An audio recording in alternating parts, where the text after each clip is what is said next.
Isa pala akong rich kid. By 2 ears is body. Maraming salamat sa pagtangkilik. Huwag kalimutang mag-comment, like and share.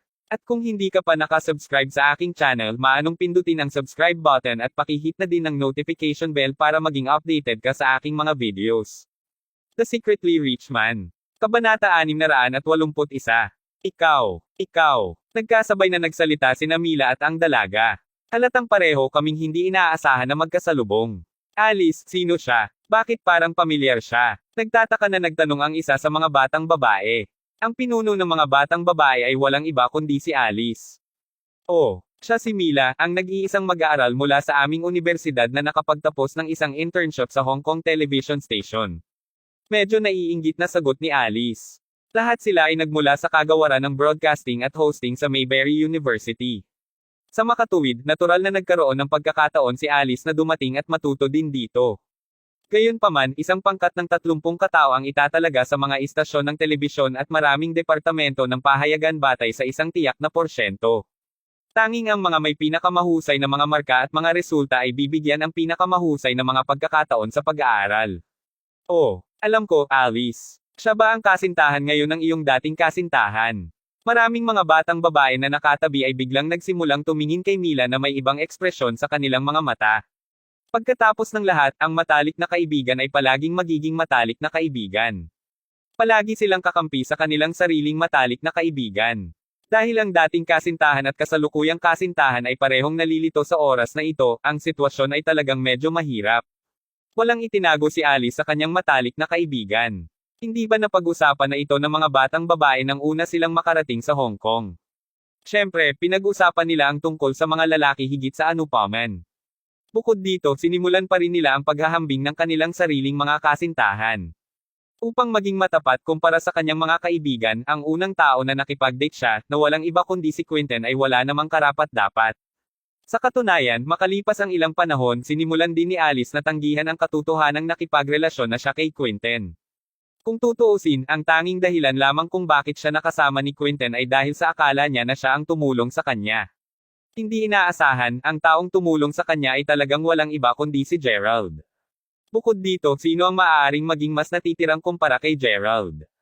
Kung sa bagay, palaging kalmado at pinipigilan si Gerald. Talagang nagustuhan din ni Alice ang ugali niya. Sa makatuwid, kahit na magkasama lamang silang dalawa sa isang araw, ipinagmamalaki pa rin ni Alice na sabihin sa lahat na si Gerald ay kanyang dating kasintahan. Sinabi pa niya sa lahat na siya ay ang kanyang nag-iisang dating kasintahan. Siyempre, nang isiwalat niya ang katotohanan ang pagkakakilanlan ni Gerald ay walang iba kundi ang dakilang G. Crawford na mula sa Mayberry City, lahat ng mga kasama niya ay laking gulat. Maaari lamang silang umiyak at magdalamhati sa katotohanang sayang ang kanilang hiwalayan. Haha, nagsimulang sumakit ang puso ni Alice nang maisip niya si Gerald. Kung wala nang iba pang nangyari noon, ikakasal na siya sa isang napakamayaman at maimpluwensyang pamilya ngayon. Ngunit, ang salitang Gerald ay tila naging isang ulap pagkatapos nito at ginawang live sa anino si Alice sa lahat ng oras. Ito rin ang dahilan kung bakit pinili niyang pumunta sa Hong Kong. Dahil sa gusto niyang iwasan ang anumang alaala na mayroon siya kay Gerald. Sa makatuwid, si Alice ay hindi mailarawan ang damdamin nang makita niya si Mila sa sandaling ito.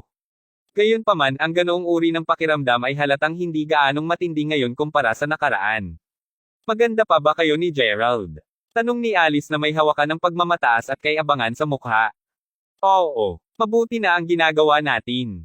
Hindi rin mapigilan ni Mila na makaramdam ng kaunting selos nang makita niya si Alice. Kung sa bagay, minsang ipinagtapat ni Gerald ang kanyang pagmamahal sa kanya sa koridor dahil sa hindi pagkakaintindihan. Kahit na alam ni Mila na walang nangyari sa pagitan nilang dalawa, hindi niya maiwasang hindi komportable nang isipin niya ito. Sa makatuwid, naramdaman ni Mila na hindi kailangan na sabihin niya kay Alice na nakipagtalo siya kay Gerald. Mabuti iyon noon. Hangad ko ang pinakamahusay para sa inyong dalawa. Sagot ni Alice habang nakangiti na may walang pakialam na ugali. Tama iyan. Kung ito ay isang buwan na ang nakakaraan, tiyak na pakiramdam ni Alice na napaka hindi komportable at kahit na naiinggit kapag nakita niya si Mila. Ramdam na ramdam niya ang sobrang pagkainggit at inggit kay Mila dahil ninakaw niya sa kanya ang kasintahan. Ninakawan siya ng kaluwalhatian at kayamanan na dapat sana ay mayroon siya. Kung tutuusin, siya ang taong una nang interesado si Gerald mula pat simula pa lang. Kaya, simpleng mayaman kang kasintahan sa Mayberry City, tama ba? Hindi rin ginagawa iyon ni Alice ng masama. Pinaboran siya ni Gian mula sa Hong Kong ngayon. Parehong sina Gian at G. Crawford ay nagmula sa parehong mayaman at maimpluwensyang pinagmula ng pamilya. Kaya, hindi naman sila ganoong kaiba. Bukod dito, si Gian ay mula sa Harvard. Ang mga batang babae na tumabi ay hindi mapigil ang ihambing si Gerald kay Gian. Nais nilang makuha ang ilang mukha para kay Alice. Oh, paimpel na tumango si Mila. Ito ang dahilan kung bakit medyo nagbago si Alice. Oo, naisip niya dati na talagang napakahusay at kahanga-hanga ni Gerald. Gayunpaman, hindi siya nakakasama dahil siya ang palagi ang kinamumuhian at minamaliit siya mula sa simula pa lamang. Ito ang dahilan kung bakit nagmamadali natapos ang kanyang love story. Ang pagsisisi ang pinakamagandang salita na naglalarawan sa kanyang naramdaman. Kabanata 682. Gayunpaman, napagtanto lamang ni Alice matapos siyang lumabas sa bilog sa Mayberry City. Ito ay naka-out na ang mundo ay talagang napakalaking. Hindi lamang si Gerald ang tao sa mundong ito na may ganoong uri ng halaga at halaga. Sa makatuwid, ang damdamin ni Alice para kay Gerald ay nagsimulang maglaho at wala na siyang ganoong kalakas na damdamin para sa kanya. Isang cruise ship. Sa oras na ito, ang isa sa mga kaibigan ni Alice na nakatayo sa tabi niya ay biglang nagsalita habang nagsimula siyang tumalon ng buong tuwa. Iyon ang cruise ship ni Gian. Alice, hinihimok ni Gian ang kanyang mamahaling cruise ship upang kunin kami. Mayroong isang napakamarangyang cruise ship sa dagat sa sandaling ito. Isang batang lalaki na nakasuot ng bathrobe ang may hawak na isang baso ng pulang alak sa kanyang kamay habang nakatayo siya sakay ng cruise ship. Ito dapat ang Gian na pinag-uusapan ng mga batang babae.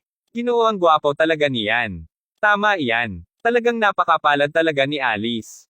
Ito ay orihinal na isang napakasimpleng tea party, ngunit talagang nakilala ni Alice si Gian doon. Alice, sa palagay ko dapat mo lang tanggapin ang pagtugis ni Gian. Sigaw ng mga kaibigan ni Alice sa sobrang kaba. Nanatiling tahimik si Alice at simpleng tinitigan niya si Gian na papalapit sa kanila na may ngiti sa labi. Ang cruise ship ay dumating kaagad. Mabilis na bumaba si Gian mula sa cruise ship. Alice, pasensya na sa huli. Sambit ni Gian habang nakatingin kay Alice na may ngiti sa labi. Ayos lang. Dahan daw ang pinakinis ni Alice ang kanyang buhok habang isinasok ito sa likuran ng kanyang tainga. Ginoo, yan, kailan magsisimula ang cruise party natin? Tuwang-tuwa na tanong ng iba pang mga batang babae. Maaari tayong magsimula kaagad, okay. Matapos magsalita si Gian, bigla siyang natigilan. Napatingin siya kay Mila na nakatabi sa oras na ito. Halatang mas maganda siya at may mas mahusay na ugali kumpara kay Alice. Alice, kaibigan mo rin ba ito? Nagtatakang tanong ni Gian habang hinuhubad ang kanyang salaming pang-araw. Hindi. Narito lang siya sa tabi ng beach upang maglakad-lakad at magpahinga. Sagot ni Alice na may hindi nasisiyahan. Oh, kung gayon kagandahan, bakit hindi ka sumakay sa aking cruise ship kasama namin noon? Maaari tayong magkakasabay sa isang cruise dinner party. Si Mr. Yan ay biglang yumuko sa harapan ni Mila habang inaabot niya ang isang napakaginoong paanyaya sa kanya. Salamat na lang. Malamang tumugon lamang si Mila ng dalawang salita nang harapin ang masigasig na paanyaya ni Gian. Ginawa nitong napakapangit ang ekspresyon ng mukha ni Gian sa isang iglap. Walang batang babae ang tumanggi sa kanya mula pa noong bata siya. Bukod dito, siya ay tumatanggi sa publiko sa ngayon. Beauty, natatakot ako na hindi mo pa rin alam kung sino ako, tama ba? Hindi mapigilan ni Gian ang umiling habang mapangiti siya ng mapangiti. Hindi na niya pinalawig muli ang paanyaya sa kanya. Ginoo, yan, may boyfriend na siya. Ang kanyang kasintahan ay walang iba kundi si G. Crawford na mula sa Mayberry City. Ang isa sa mga batang babae na nakatabi ay biglang nagsalita.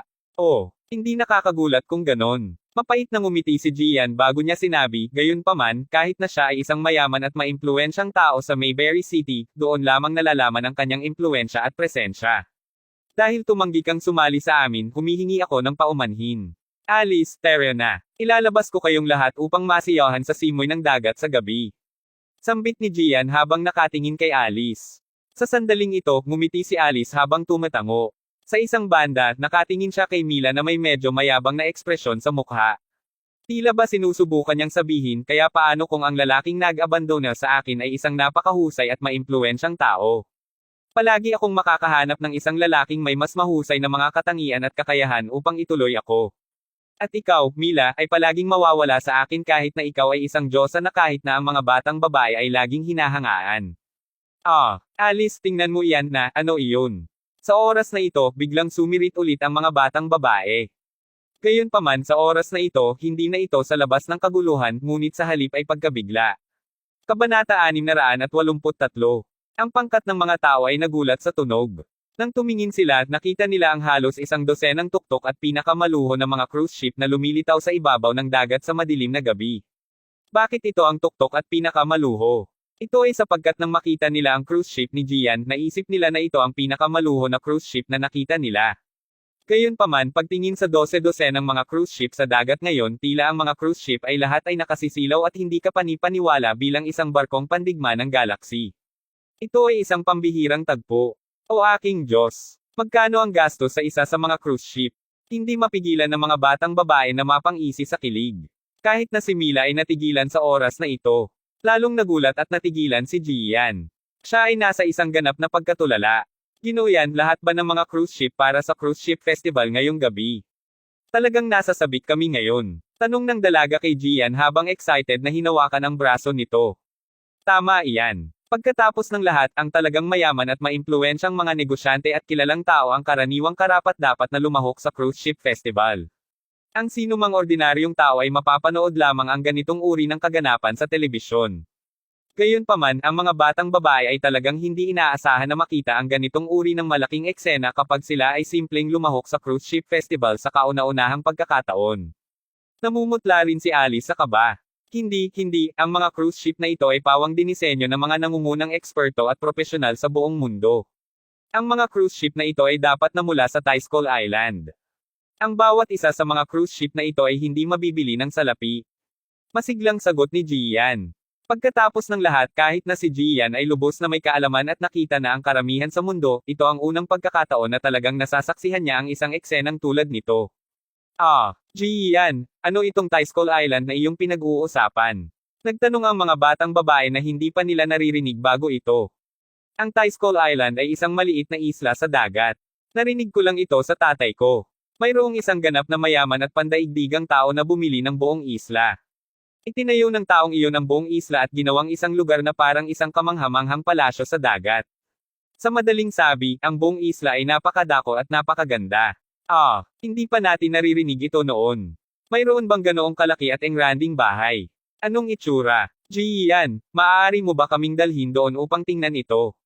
Lahat ng mga batang babae ay nagtanong sa Pag-asa. Umiling si Gian bago niya sinabi, natatakot akong imposible iyon. Sa totoo lang, pinalad ang aking ama na nakita ito minsan. Gayunpaman, maaari lamang siyang manatili sa isla ng mas mababa sa ilang minuto. Hindi man siya pinayagan na kuhanan ito ng kahit anong litrato. Gayunpaman, sinabi ng aking ama na ang maikling ilang minuto sa islang iyon ay lubos na sulit sa buhay na ito. Sa makatuwid, labis din akong nagulat.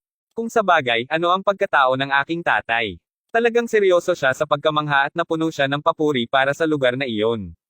Matapos sabihin iyon ni Gian, ang lahat ay napuno ng higit na kagalakan at mga inaasahan. Naiisip pa ni Alice sa kanyang sarili na magiging perpekto lamang ito kung maaari silang maging maswerteng makita ang isla para sa kanilang sarili. Sayang naman. Ngunit huwag masyadong panghinaan ng loob. Mga batang babae, susubukan kong dalhin kayo roon sa paglaon upang masilip natin ang tanawin ng isla. Gayunpaman, maaari lamang natin itong tingnan mula sa isang malayong distansya. Sambit ni Gian na may nakangiting ngiti sa labi.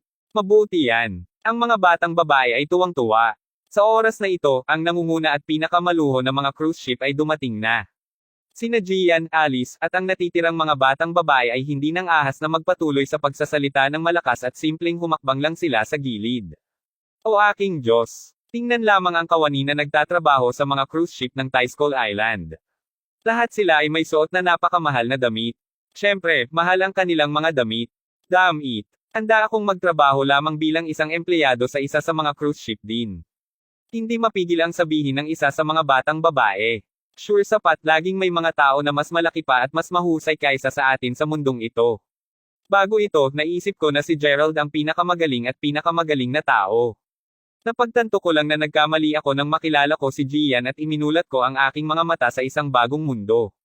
Ngayon, nakasalamuha ko ang isang mas malaki at mas natitirang mundo ngayon. Lihim na naisip ni Alice ang pareho sa isang sobrang pagkainggit sa kanyang mga mata. Si Mila naman, malinaw din na gulat siya. Humakbang din siya pabalik paatras habang nakatayo sa gilid. Hindi nagtagal dumating ang cruise ship. Mayroong higit sa 20 waitresses na bumaba mula sa cruise ship ng sunod-sunod. Tumayo sila sa magkabilang panig ng daungan. Ang mga waitress na ito ay pawang bihis sa isang pamamaraan at estilo na medyo katulad sa mga aristocrat ng Europa noong nakaraang siglo. Pagkatapos nito, isang lalaking nasa edad na ang naglakad palabas ng cruise ship. Tila naglalakad sila papunta sa amin. Sigaw ng mga batang babae sa sarap. Si Alice naman pinigilan din ang hininga sa oras na ito. Kabanata 684. Pagkatapos nito, direktang dumaan sa kanila ng lalaking nasa edad na. Pagkatapos nito, dumating siya bago ang nagulat na si Mila sa isang magalang na pamamaraan. Miss Mila, pinanganak ako ng panganay na binibini upang kunin ka. Ang lalaking nasa katanghaliang gulang ay yumuko ng malalim at magalang siya kay Mila. Tikas na alam niya kung paano ang hitsura ni Mila at kung saan siya naghihintay sa oras na ito. Piliin mo. Sunduin mo ako. Tiningnan ni Mila ang 12 ng mga cruise ship na nakadock at seryoso siyang natigilan. Ang kapatid na babae ni Gerald na si Jessica talagang mayaman. Oo naman, Miss Mila. Pumunta kami dito upang espesyal na sunduin ka ngayon. Humihingi ako ng paumanhin na panatilihin kang naghihintay ng mahabang panahon. Pagkarinig na narinig niya ng mga sinabi ng Katie Wala, ang batang babae na kinukot siya si Mila bago ito ay natigilan na ang kanyang bibig ay nakasabit ng malapad. Kanina pa niya siya pinagtatawanan at binibiro. Bilang isang resulta, wala lamang siyang pakialam sa cruise ship festival. Sa wakas naintindihan ni Gia na hindi katakataka kung bakit ang lamig at balewala sa kanya ni Mila kanina. Agad niyang naintindihan ang agwat sa pagitan niya at ni G. Crawford sa ngayon. Hindi niya maiwasang makaramdam ng kaunting maloko para sa pagtatangkaring magpakitang gila sa harap ni Mila ngayon lang. Tungkol kay Alice, likas siyang hindi makapaniwala. Ikaw, bakit mo siya sinusundo at bakit mo ginagamit ang isang marangyang entourage upang kunin siya? Talagang nararamdaman ni Alice ang labis na pagkabalisa sa oras na ito. Hindi alintana kung si Mila ang kanyang karibal sa pag-ibig o isang imahinasyong kaaway lamang, walang sino man ang gugustuhin na ang kanilang kaaway ay maging mas malakas kumpara sa kanilang sarili. Bukod dito, sa oras na ito, si Mila ay napakalakas hanggang sa puntong ito ay ganap ng hindi maihahambing. Makakaapekto ito ng direkta sa mood ng isang tao. Ito mismo ang nararamdaman ni Alice sa sandaling ito. Sino si Mila? Siya ay kanyang sariling karibal sa pag-ibig at siya ay kasalukuyang kasintahan ng dating kasintahan. Gayunpaman talagang tumatanggap siya ng ganitong uri ng eksklusibong paggamot ngayon. Halatang pakiramdam na sobrang selos at inggit siya. Sa makatuwid, hindi niya maiwasang tanungin ng diretso ang tagapangasiwa ng katanungang ito. Haha, ito ang aming batang Panginoon kasintahan ni G. Crawford. Kaya, natural na kailangang bigyan natin siya ng pinakamahusay at pinakapambihirang paggamot. Tungkol naman sa Katie Wala, sinasagot lamang niya ang mga katanungan ni Alice sapagkat sa palagay niya lahat sila kaibigan ni Mila. Boom! Gulat na gulat si Alice at namumutla ang mukha sa isang iglap. Ang bagay na talagang ayaw niyang marinig at ang bagay na pinakakinakatakutan niyang nangyari sa wakas. Hindi niya naramdaman ang sobrang pagkabalisa o pagkasabik ngayon. Ang dahilan kung bakit labis siyang sabik na kumpirmahin ang mga katotohanan ito sa tagapangasiwa ay dahil iniisip niya kung natatanggap ni Mila ang ganitong uri ng paggamot dahil kay Gerald. Kung sa bagay, ang pamilya ni Mila ay hindi gaanong kapanipaniwala. Gayunpaman, ano ang dapat niyang gawin kung dahil talaga ito kay Gerald noon? Ano ang dapat niyang gawin pagkatapos? Naramdaman ni Alice na parang mababaliw. Si G. Crawford ba na iyong pinag-uusapan, Gerald Crawford? Napakalakas mong kapangyarihan, kaya bakit binibigyan mo ng ganyang mukha si G. Crawford mula sa Mayberry City? Bakit? Si Alice ay kumikilos ng medyo hysterically sa oras na ito. Tama yan, miss. Si G. Crawford ay walang iba kundi ang aming batang Panginoon si G. Gerald Crawford. Ang islang ito ay binili ng nakatatandang kapatid na babae ni G. Crawford bilang lugar para makapagpahinga muna siya at magbakasyon. Sagot ulit ng Katie Wala. Ano? Ang nakatatandang kapatid ni Gerald ay ang napakalakas na taong klaseng tao sa buong mundo. Tandang padamdam. Ibig bang sabihin ay mabubuhay din si Gerald sa isla na iyon kung nais niya noon? Tanong ni Alice at namumula ang mga mata sa oras na ito. Tama iyan. Gayunpaman kung talagang nais ni G. Crawford na manirahan sa isang isla, maaari lamang siyang bumili ng ibang isla niya. Gayunpaman, ang maliit na halaga ng pera ay hindi maaaring maging nagkakahalaga ng isang sentimo kay G. Crawford. Ano? Sa oras na ito, ang 5 batang babae na nakatayo sa isang hilera ay nakabuka ang kanilang mga bibig dahil sa pagkabigla. Tungkol kay Alice, naramdaman niyang parang hinihingal na siya. Naramdaman niya na makakaya lamang niyang tuluyang matanggal ang nararamdamang ito sa pamamagitan ng paglukso sa dagat at pagkalunod sa kanyang sarili hanggang sa mamatay. Ito ay naka-out na ang pagkakakilanlan ni Gerald ay hindi lamang G. Crawford mula sa Mayberry City. Kabanata 685. Pinagmasdan nilang umalis si Mila. Huminto na sa pagsasalita ang mga batang babae. Bukod sa labis na pagkainggit, mayroon ding bahid ng pagseselos sa kanilang mga mata. Si Alice lamang ang nagkaroon ng isang napakakomplikadong kalagayan sa oras na ito. Kung sa una pa lang ay nakatuon lang siya sa karakter ng isang tao. Kung ganoon ang kaso, pipiliin niyang makipagrelasyon kay Gerald noon. Kung tutuusin, hindi pa siya nagmamahal dati sa oras na iyon. Nais niyang makakuha ng isang relasyon. Iyon ang dahilan kung bakit hiniling niya kay Naomi na ipakilala sa kanya ang isang lalaki. Tinawag pa siya ni Noemi ng gabi bago ang kanyang kaarawan upang makausap lamang siya tungkol kay Gerald. Alice, salubungin mo lang siya. Darating din siya para sa birthday party ko bukas. Paano kung may lalagay ito? Siya ay isang napaka-nakatuon at tapat na tao. Napakagwapo din niya. Kung sa bagay, ito ang magiging kauna-unahang pagkakataon na umibig.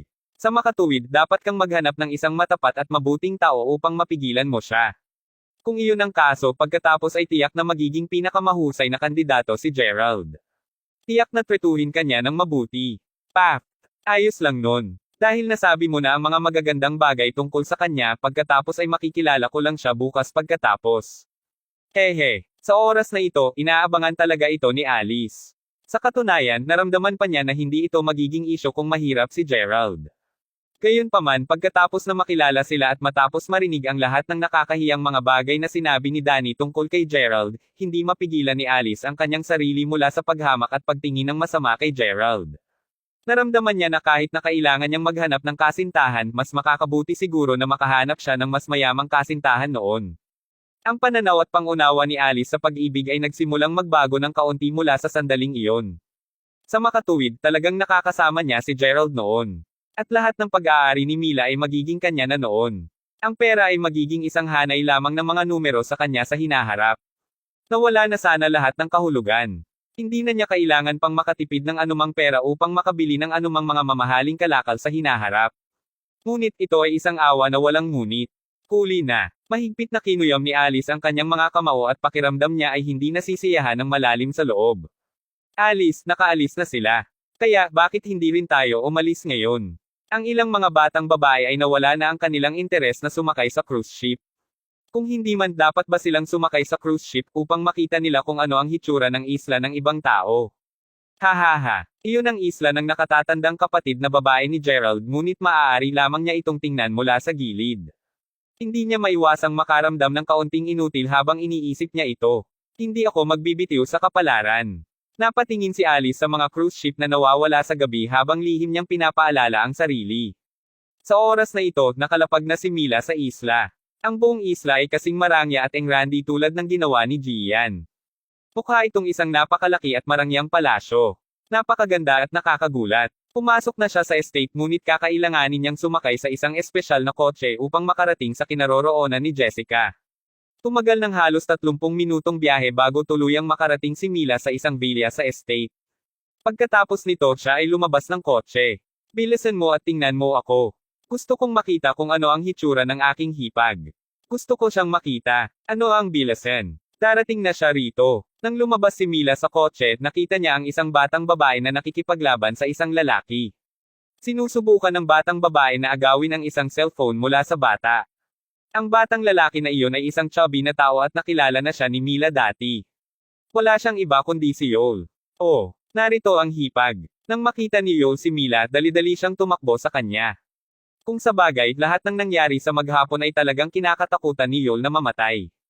Kabanata 686. Nagmamadaling tumango si Mila. Siya si Mila, girlfriend ni Godbrother. Tumakbo din agad ang dalagita kay Mila.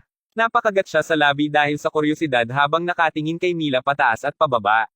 Mukha siyang mga 18 taong gulang. Napaka-adorable niya at medyo maganda rin siya. Melinda ang pangalan ko. Kumusta, Mila? Sambit ni Melinda habang nakipagkamay sa Mila. Tila parang pareho silang may magandang impression sa bawat isa. Malinaw na hinahanap ni Jessica si Mila sa ilang kadahilanan. Kaya hindi masyadong sinabi sina Melinda at Yol at diretso na ring pumasok si Mila. Ang pinakamatandang dalaga ang kumuha kina Melinda at Yol bilang kanyang pagiging Diyos at kapatid. Nasa mas mahusay na kalagayan si Yol kumpara kay Melinda na medyo nakakaawa pa. Inabando na siya noong siya ay 3 taong gulang at pinagtibay siya ni Miss Crawford at dinala siya pabalik. Mahal niya siya at labis na naiinis sa kanya. Si Melinda ay kadalasang napakamalikot ngunit talagang may napakabait na puso. Dali-daling ipinaliwanag ng Katie wala habang inaakay niya si Mila papasok. Pagkatapos nito, nakarating sila sa isang napakamaluho na silid ng pag-aaral. Kumatok sa pinto ang Katie wala. Pasok ka. Mag-isa namang naglakad papasok sa silid ni Mila. Nakita niya si Jessica na nakahiga sa isang recliner sa isang open-air rooftop na may isang baso ng pulang alak sa kanyang kamay habang nakatingin siya. Hello, Jessica. Bati ni Mila habang tumatango. Mila, hindi mo kailangang maging magalang sa akin. Naiintindihan ko rin ang sitwasyon mo. Maaari mo lamang akong tretuhin bilang iyong sariling nakatatandang kapatid na babae. Kaya, bakit hindi tayo makipag-chat ng kaunti noon? Bukod dyan, ikaw ang kasintahan ng aking kapatid. Hindi mo ba naisip na obligado akong aliwin ka dahil sa relasyon mo sa aking kapatid? Umupo. Ibinaba ni Jessica ang kanyang baso ng alak bago siya tumayo. Pagkatapos nito, ngumiti siya ng bahagya habang nakatingin kay Mila. Sis, ano ang gusto mong pag-usapan? Tanong ni Mila. Kaya kahit na nakakuha ako ng ilang intel sa palagay ko mas mabuti pa rin na sabihin mo sa akin ang lahat ng personal.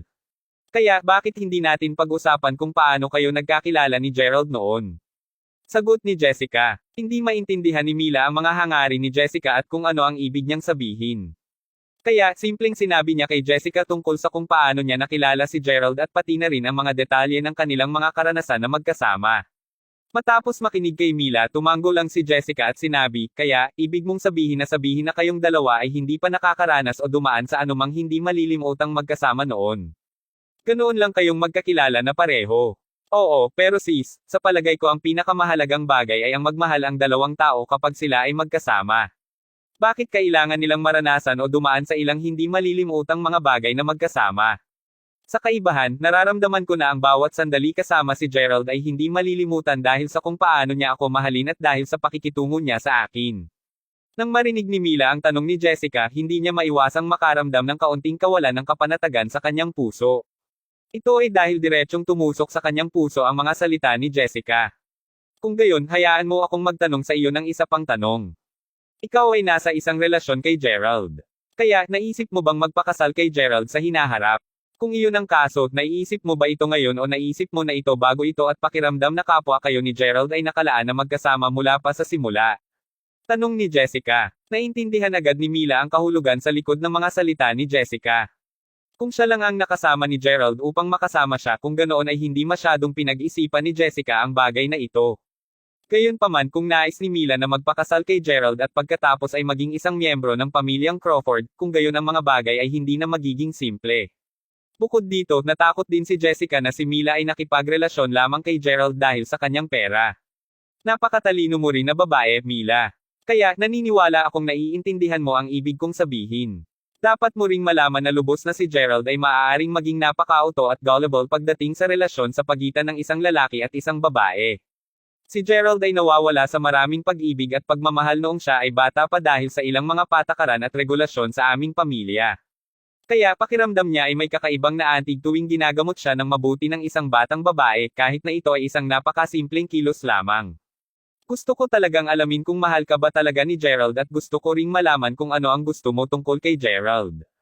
Siyempre, depende iyon sa kung mayroon kang anumang hanggaring magpakasal kay Gerald. Hindi na ako magtanong ng karagdagang mga katanungan kung pareho kayong walang balak magpakasal. Gayunpaman kung may balak kang magpakasal kay Gerald pagkatapos ay hihilingin ko sa iyo ang maraming mga katanungan pagkatapos. Ito ay sapagkat talagang maraming mga patakaran at regulasyon sa pamilyang Crawford. Ang mga patakarang ito ay masyadong mahigpit. Sa makatuwid kung minsan, naiisip ko na mas mahusay na maranasan ang panandaliang sakit kaysa sa pangmatagalang sakit. Sagot ni Jessica. Sis, ibig mong sabihin na hindi kami magtatapos sa pag-aasawa ni Gerald sa huli. Naniniwala ka ba na nakipagrelasyon ako kay Gerald dahil sa pera? Tanong ni Mila. Nakangiti ng ngiti si Jessica bago niya sinabi, to be honest, yes. Sa pinakamaliit, batay sa ilang impormasyon na nakuha ko parang iyon ang kaso.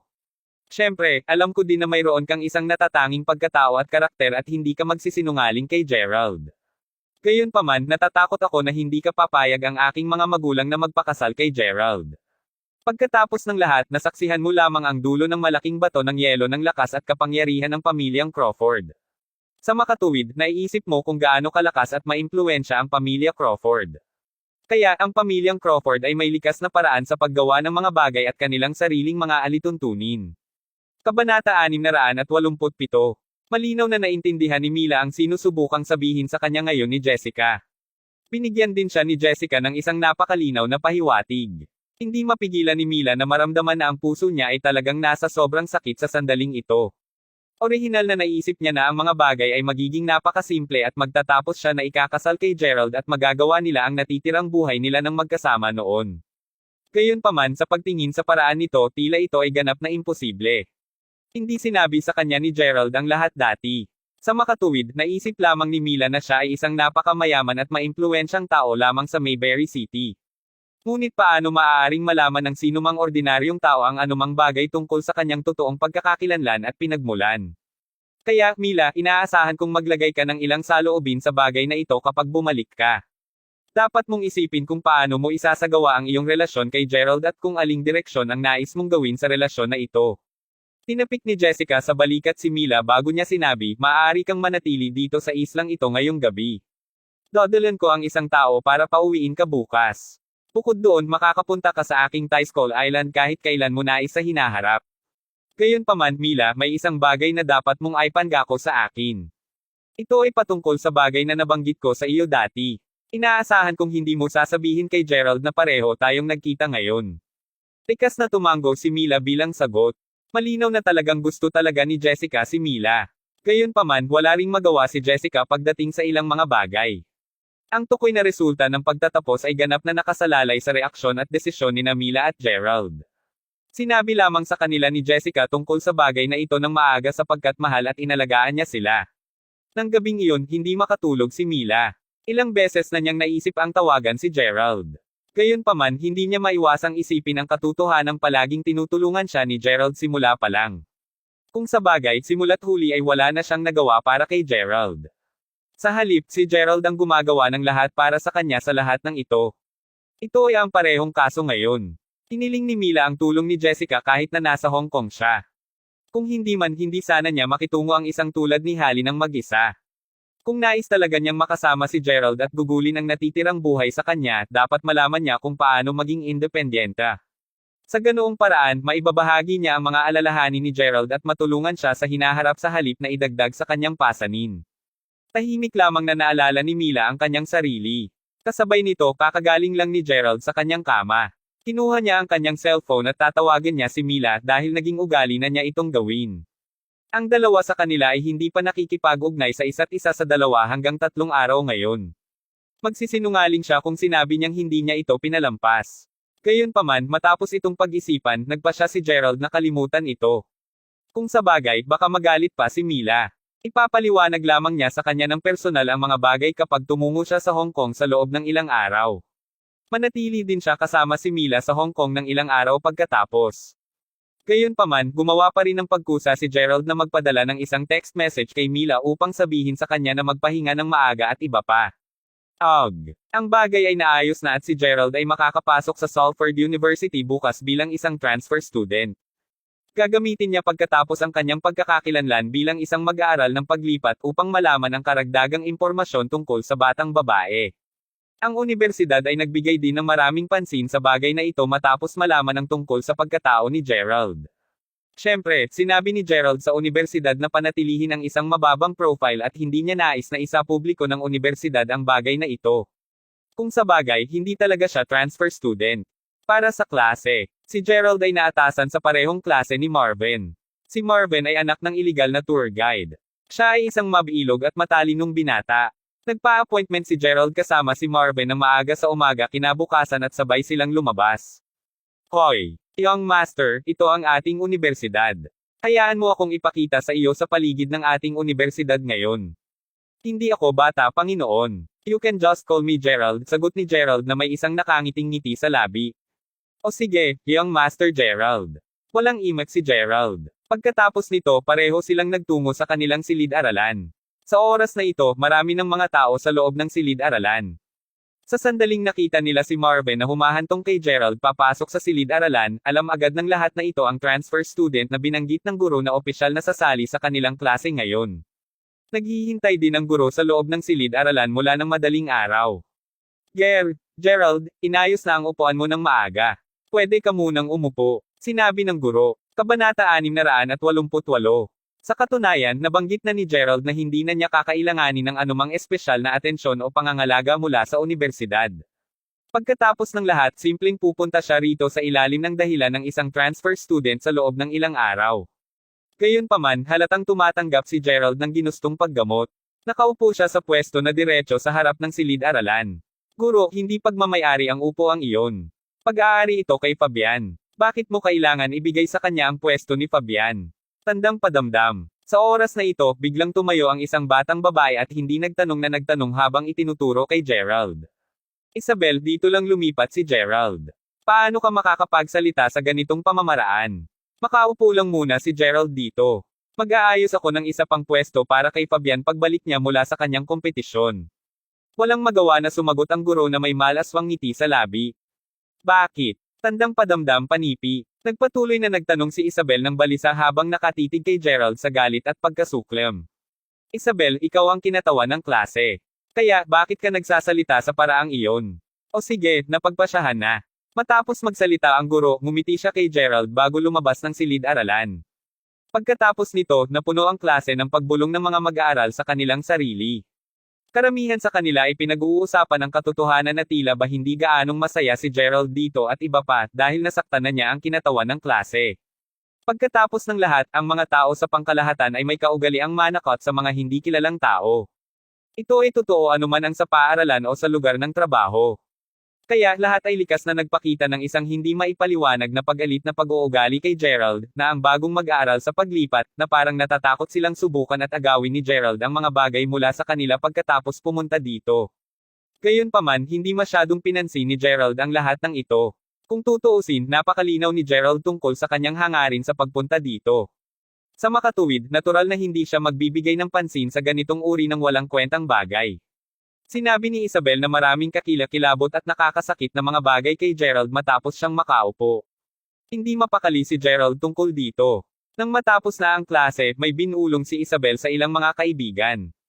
Matapos sumulyap kay Gerald, Isabel at ang kanyang mga kaibigan ay sabay na tumungo sa banyo. Tulad ng para sa iba pang mga mag-aaral sa klase, wala sa kanila ang handang makausap si Gerald. Kinuukro, Gerald. Sa gitna ng lahat ng mga kamag-aral, si Marvin lamang ang nakakaalam na si Gerald ay may napakalakas at makapangyarihang background. Kung hindi dahil sa pagtanggi ni Gerald na ibunyag ang kanyang totoong pagkatao, tatayo na sana si Marvin at ipaglaban si Gerald noong inaatake siya ngayon ni Isabel. Hindi mo kailangang seryosohin ang mga salita ng kinatawan ng klase. May mali sa kanya. Sa katunayan, may isang bagay na seryosong mali sa kanya. Sinabi ni Marvin, hahaha. Ayos lang siya nga pala. Ano ang problema sa kinatawan ng klase, Isabel? Tanong ni Gerald habang nakangiti-ngiti. Ubo. Sa gayon, paano ko ilalagay ito? Kung sasabihin kong snobbish siya at paninindigan ang tama, hindi iyon magiging tama. Gayunpaman, hindi rin tama na sabihin na hindi siya makasarili at pantay ang pakikitungo sa lahat. Tatayo lang siya para sa isang tao, at isang tao lang ang magagamot niya. Gayunpaman, hindi siya naglalagay ng anumang kahalagahan sa iba paman. Halimbawa, kunin mo ako. Hindi pa niya ako pinapansin o ang iba pang mga lalaki sa aming klase. Sagot ni Marvin. Huwag sabihin sa akin na ang nag-iisa lamang na nagmamalasakit sa kanyang puso ay ang lalaking iyon na tinawag na Fabian. Sagot ni Gerald na may ngiti sa labi habang umiling na walang magawa. Pagkatapos ng lahat, nakikita ni Gerald na natamo niya ang poot at hindi nasisiyahan kay Isabel sapagkat tila kinukuha niya ang pwesto ng taong ito na tinawag na Fabian. Iyon ang dahilan kung bakit sinimulan siyang i-target ni Isabel. Tama iyan. Wala itong iba kundi si Fabian. Ay nako, hindi ko alam kung anong nangyayari kay Isabel. Tuluyan na siyang sinaktan ni Fabian at lubos siyang nai-inlove sa kanya dahil lamang sa medyo mayaman at gusto ng magpakitang gilas ang pamilya ni Fabian. Sa makatuwid, si Isabel ay naging interesado kay Fabian mula pa noong unang taon at hinabol niya siya hanggang sa kanyang nakatatandang taon. Ang pinapahalagahan niya lang ay si Fabian. Hindi ka banggitin, may isang beses nang sinampal ni Isabel ang isa sa kanyang mabubuting kaibigan na lumaki kasama niya, dahil lamang sa sinabi niya na si Fabian ay hindi mabuting tao. Labis nitong natigilan ang kaibigan. Kaya, maiisip mo lamang kung gaano nahuhumaling si Isabel kay Fabian noon. Ito lang ang dahilan kung bakit kanya tinatrato ng ganito ngayon. Kaya, parang dapat kong iwasan siya sa hinaharap pagkatapos. Sagot ni Gerald na may malaswang ngiti sa labi. Kung sa bagay, nandito si Gerald upang maghanap ng iba at ayaw niyang magdulot ng gulo habang nandito siya. Habang kinakausap pa niya si Marvin, si Isabel at ang kanyang mga kaibigan ay bumalik sa silid-aralan. Kabanata 689. Galit na naglakad si Isabel papunta kay Gerald habang ang mga kasintahan ay nagtagkasama. Inilagay ni Gerald ang kanyang backpack sa mesa sa oras na ito. Pagkatapos nito, lumapit sa kanya ang isa sa mga batang babae na nakako ang mga braso sa harap ng kanyang dibdib.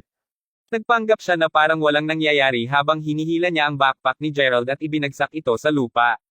Sa parehong oras, ang isa sa iba pang mga batang babae ay nagmamadali at halatang sadya na apakan ang backpack ni Gerald. Oh, humihingi ako ng paumanhin, Gerald. Hindi sinasadyang natapakan ko ang iyong backpack. Marumi ito ngayon, dapat ko bang hugasan ito para sa iyo?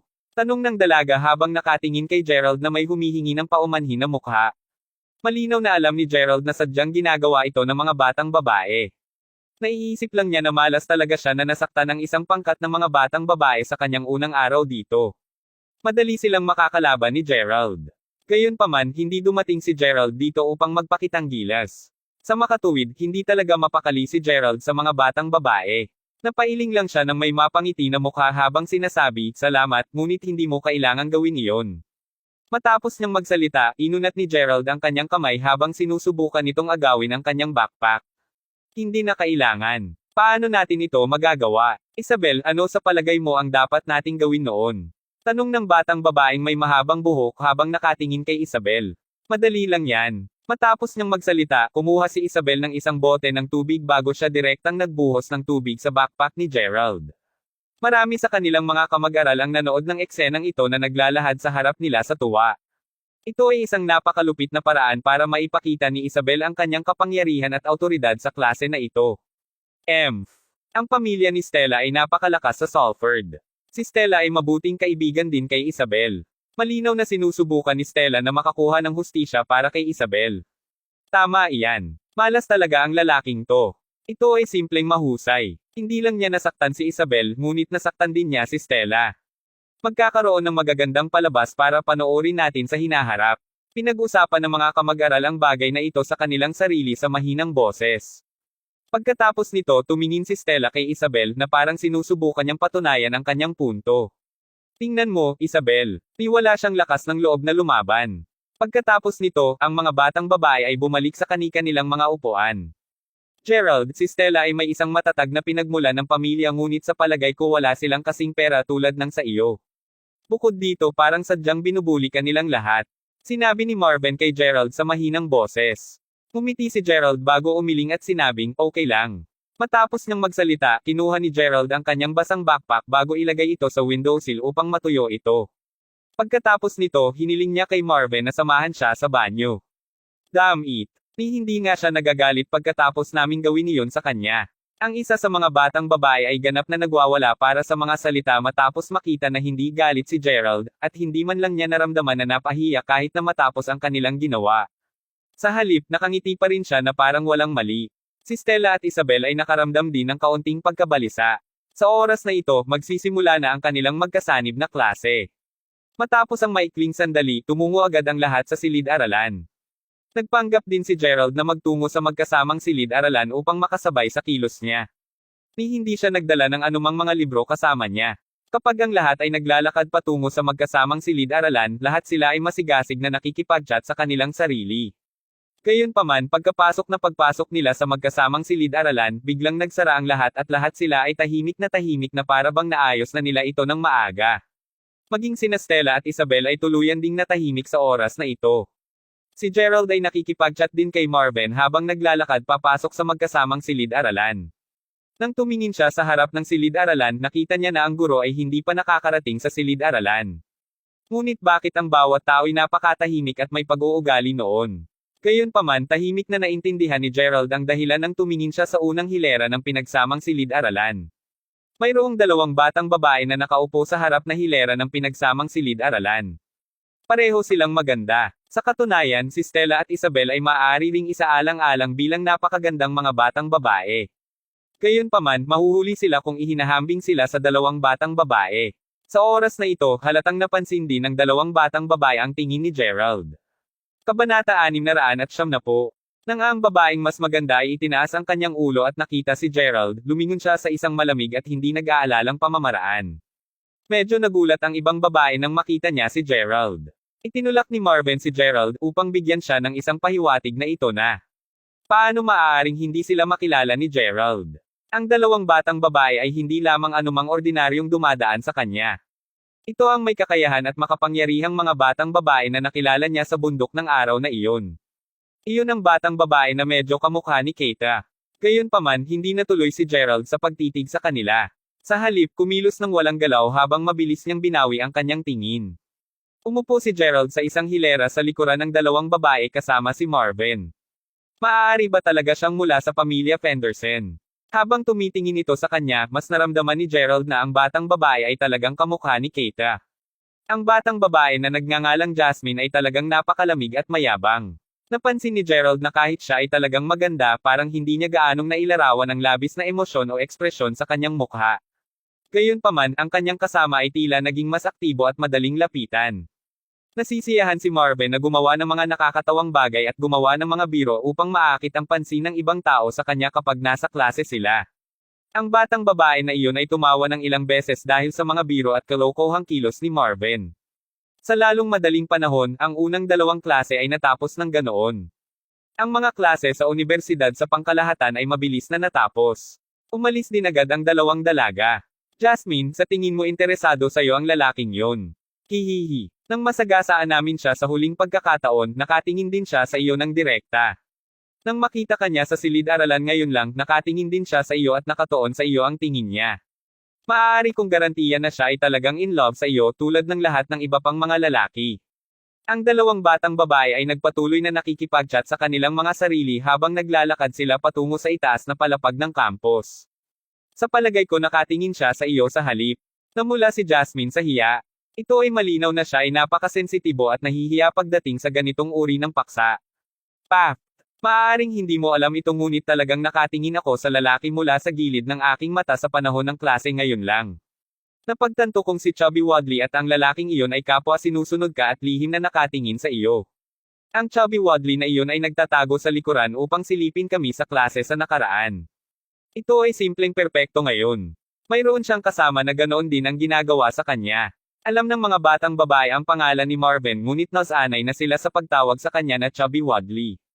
Kung alam ni Marvin na palaging ay biruin siya ng dalawang Diyosa kapag sila ay malaya, tiyak na pakiramdam niya ay sobrang nasa sabik. Hindi ako nag-aalala tungkol kay Chubby Wadley. Kung sa bagay, ang dahilan kung bakit sinubukan niyang lumapit sa aming dalawa sa nakaraan ay dahil lamang sa medyo may pagkaosyoso siya sa amin. Pagkatapos nito, nang malaman niya na nasisiyahan kami sa kasiyahan, gusto lang niyang kumuha ng negosyo para sa kanyang ama na nagtatrabaho bilang isang gabay sa paglilibot. Kung sa bagay, hindi ganoon kadali ang maghanap buhay ang kanilang pamilya. Kaya, si Chubby Wadley ay talagang isang napaka-filial na bata. Sagot ni Jasmine. Kaya, sinasadya mong mas malakas ang pagsasalita mo minsan dahil lang sa iniisip mo na siya ay isang napaka-filial na bata. Tanong ng dalaga. Tumango si Jasmine. Sa totoo lang, medyo nag-aalala ako sa lalaking katabi ni Chubby Wadley. Hindi ko alam kung bakit ngunit binibigyan niya ako ng ibang-iba ng vibe at pakiramdam mula sa pinakaunang pagkakataong nakita ko siya. Hindi ko alam kung paano ko ipaliwanag kung anong uri ng pakiramdam ang mayroon ako. Mindy, ganoon din ba ang nararamdaman mo?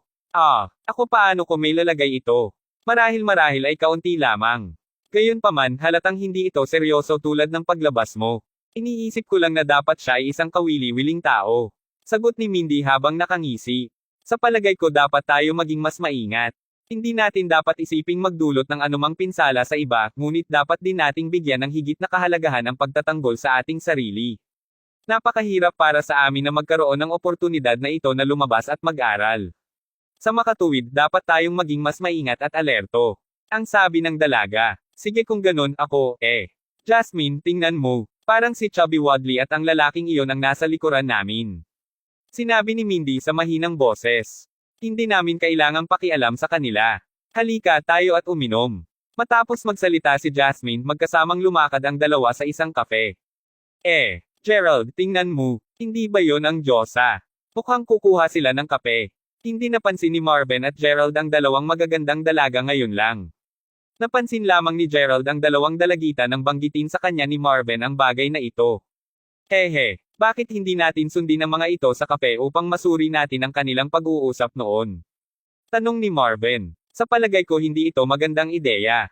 Paano kung napansin nila na pareho tayong sumusunod sa kanila? Hindi iyon magiging mabuti noon. Sagot ni Gerald habang nakangiti siya ng mapangiti. Huwag kang mag-alala, Gerald. Hanggat ako ay nasa paligid, hindi nila malalaman o mapansin na kapwa tayo ay sumusunod sa kanila. Dati sinisiyasat ko ang kanilang pag-uusap sa nakaraan at hindi nila alam na ginagawa ko iyon. Hahaha, kumita ang aking ama ng maraming pera sa kanila dahil doon. Kaya, hindi mo na kailangang mag-alala tungkol sa anumang bagay. Halika, umalis tayo. Sambit ni Marvin habang tinatapik ang dibdib. Kabanata 671. Hindi sigurado kung ano pa ang sasabihin, sinundan lang ni Gerald si Marvin sa kafe. Fuck, talagang binubuntes nila kami. Pulong ng malamig at hindi malalapit na si Mindy nang makita si Marvin at ang kaibigan na pumasok sa kafe sa gilid ng kanyang mata. Mukhang kakailanganin kung siyasatin din ang background ng lalaking iyon. Pulong ni Jasmine na nakaupo sa tapat ng lamesa bilang kapalit. Hindi na kailangan iyon sa palagay ko. Sa paghusga sa kanyang hitsura na nag-iisa, tila siya ang matapat na uri ng tao. Alam mo, ang uri ng tao na agad na maglalabas ng katotohanan kapag siya ay tinanong tungkol dito. Kung tatanungin mo ako, sinasabi kong masyado kang sensitibo tungkol dito.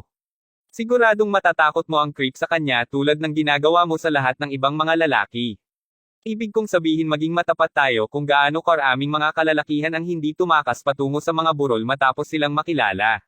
At hindi ko rin pinag-uusapan ang mga sumusubok na manligaw sa iyo. Tumutukoy ako sa mga nagkaroon ng interes sa akin. At habang totoo na maaari na kaming lumabas upang mag-aral at makakuha ng degree at lahat, mayroon bang pagkakaiba sa pagitan natin at ng ibang mga kababaihan na nanatili lamang sa bahay? Tugon ni Mindy na parang hindi nasisiyahan.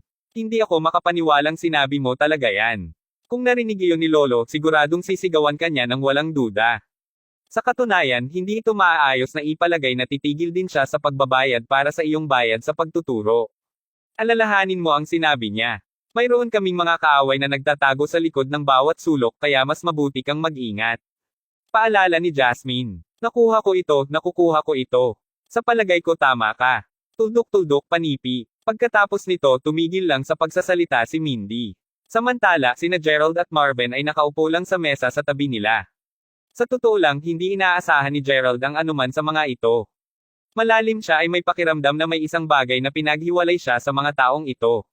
Sa katunayan, sinasabi sa kanya ng kanyang gut na iyon ang magiging sanhi ng kanilang nalalapit na pagtatalo. Gayunpaman, ang kumpiyansa ni Marvin na nag-iisa ay naging mahirap para kay Gerald na tanggihan ang kanyang alok. Habang ang kanyang tainga ay masigla, si Marvin ay nabigo nang mapagtanto niya na ang mga batang babae ay hindi nakikipag-chat sa lahat. Sa wakas ay naririnig niya ang mga ito na nagsasabi ng isang solong parirala. Halika na. Pagkarinig niya nito, nanood si Marvin habang kapwa natapos ng natitirang kape ang dalawa sa mga batang babae bago tumayo at umalis sa kafe. Tulad ng dati, malamig ang bato ng mukha ni Jasmine.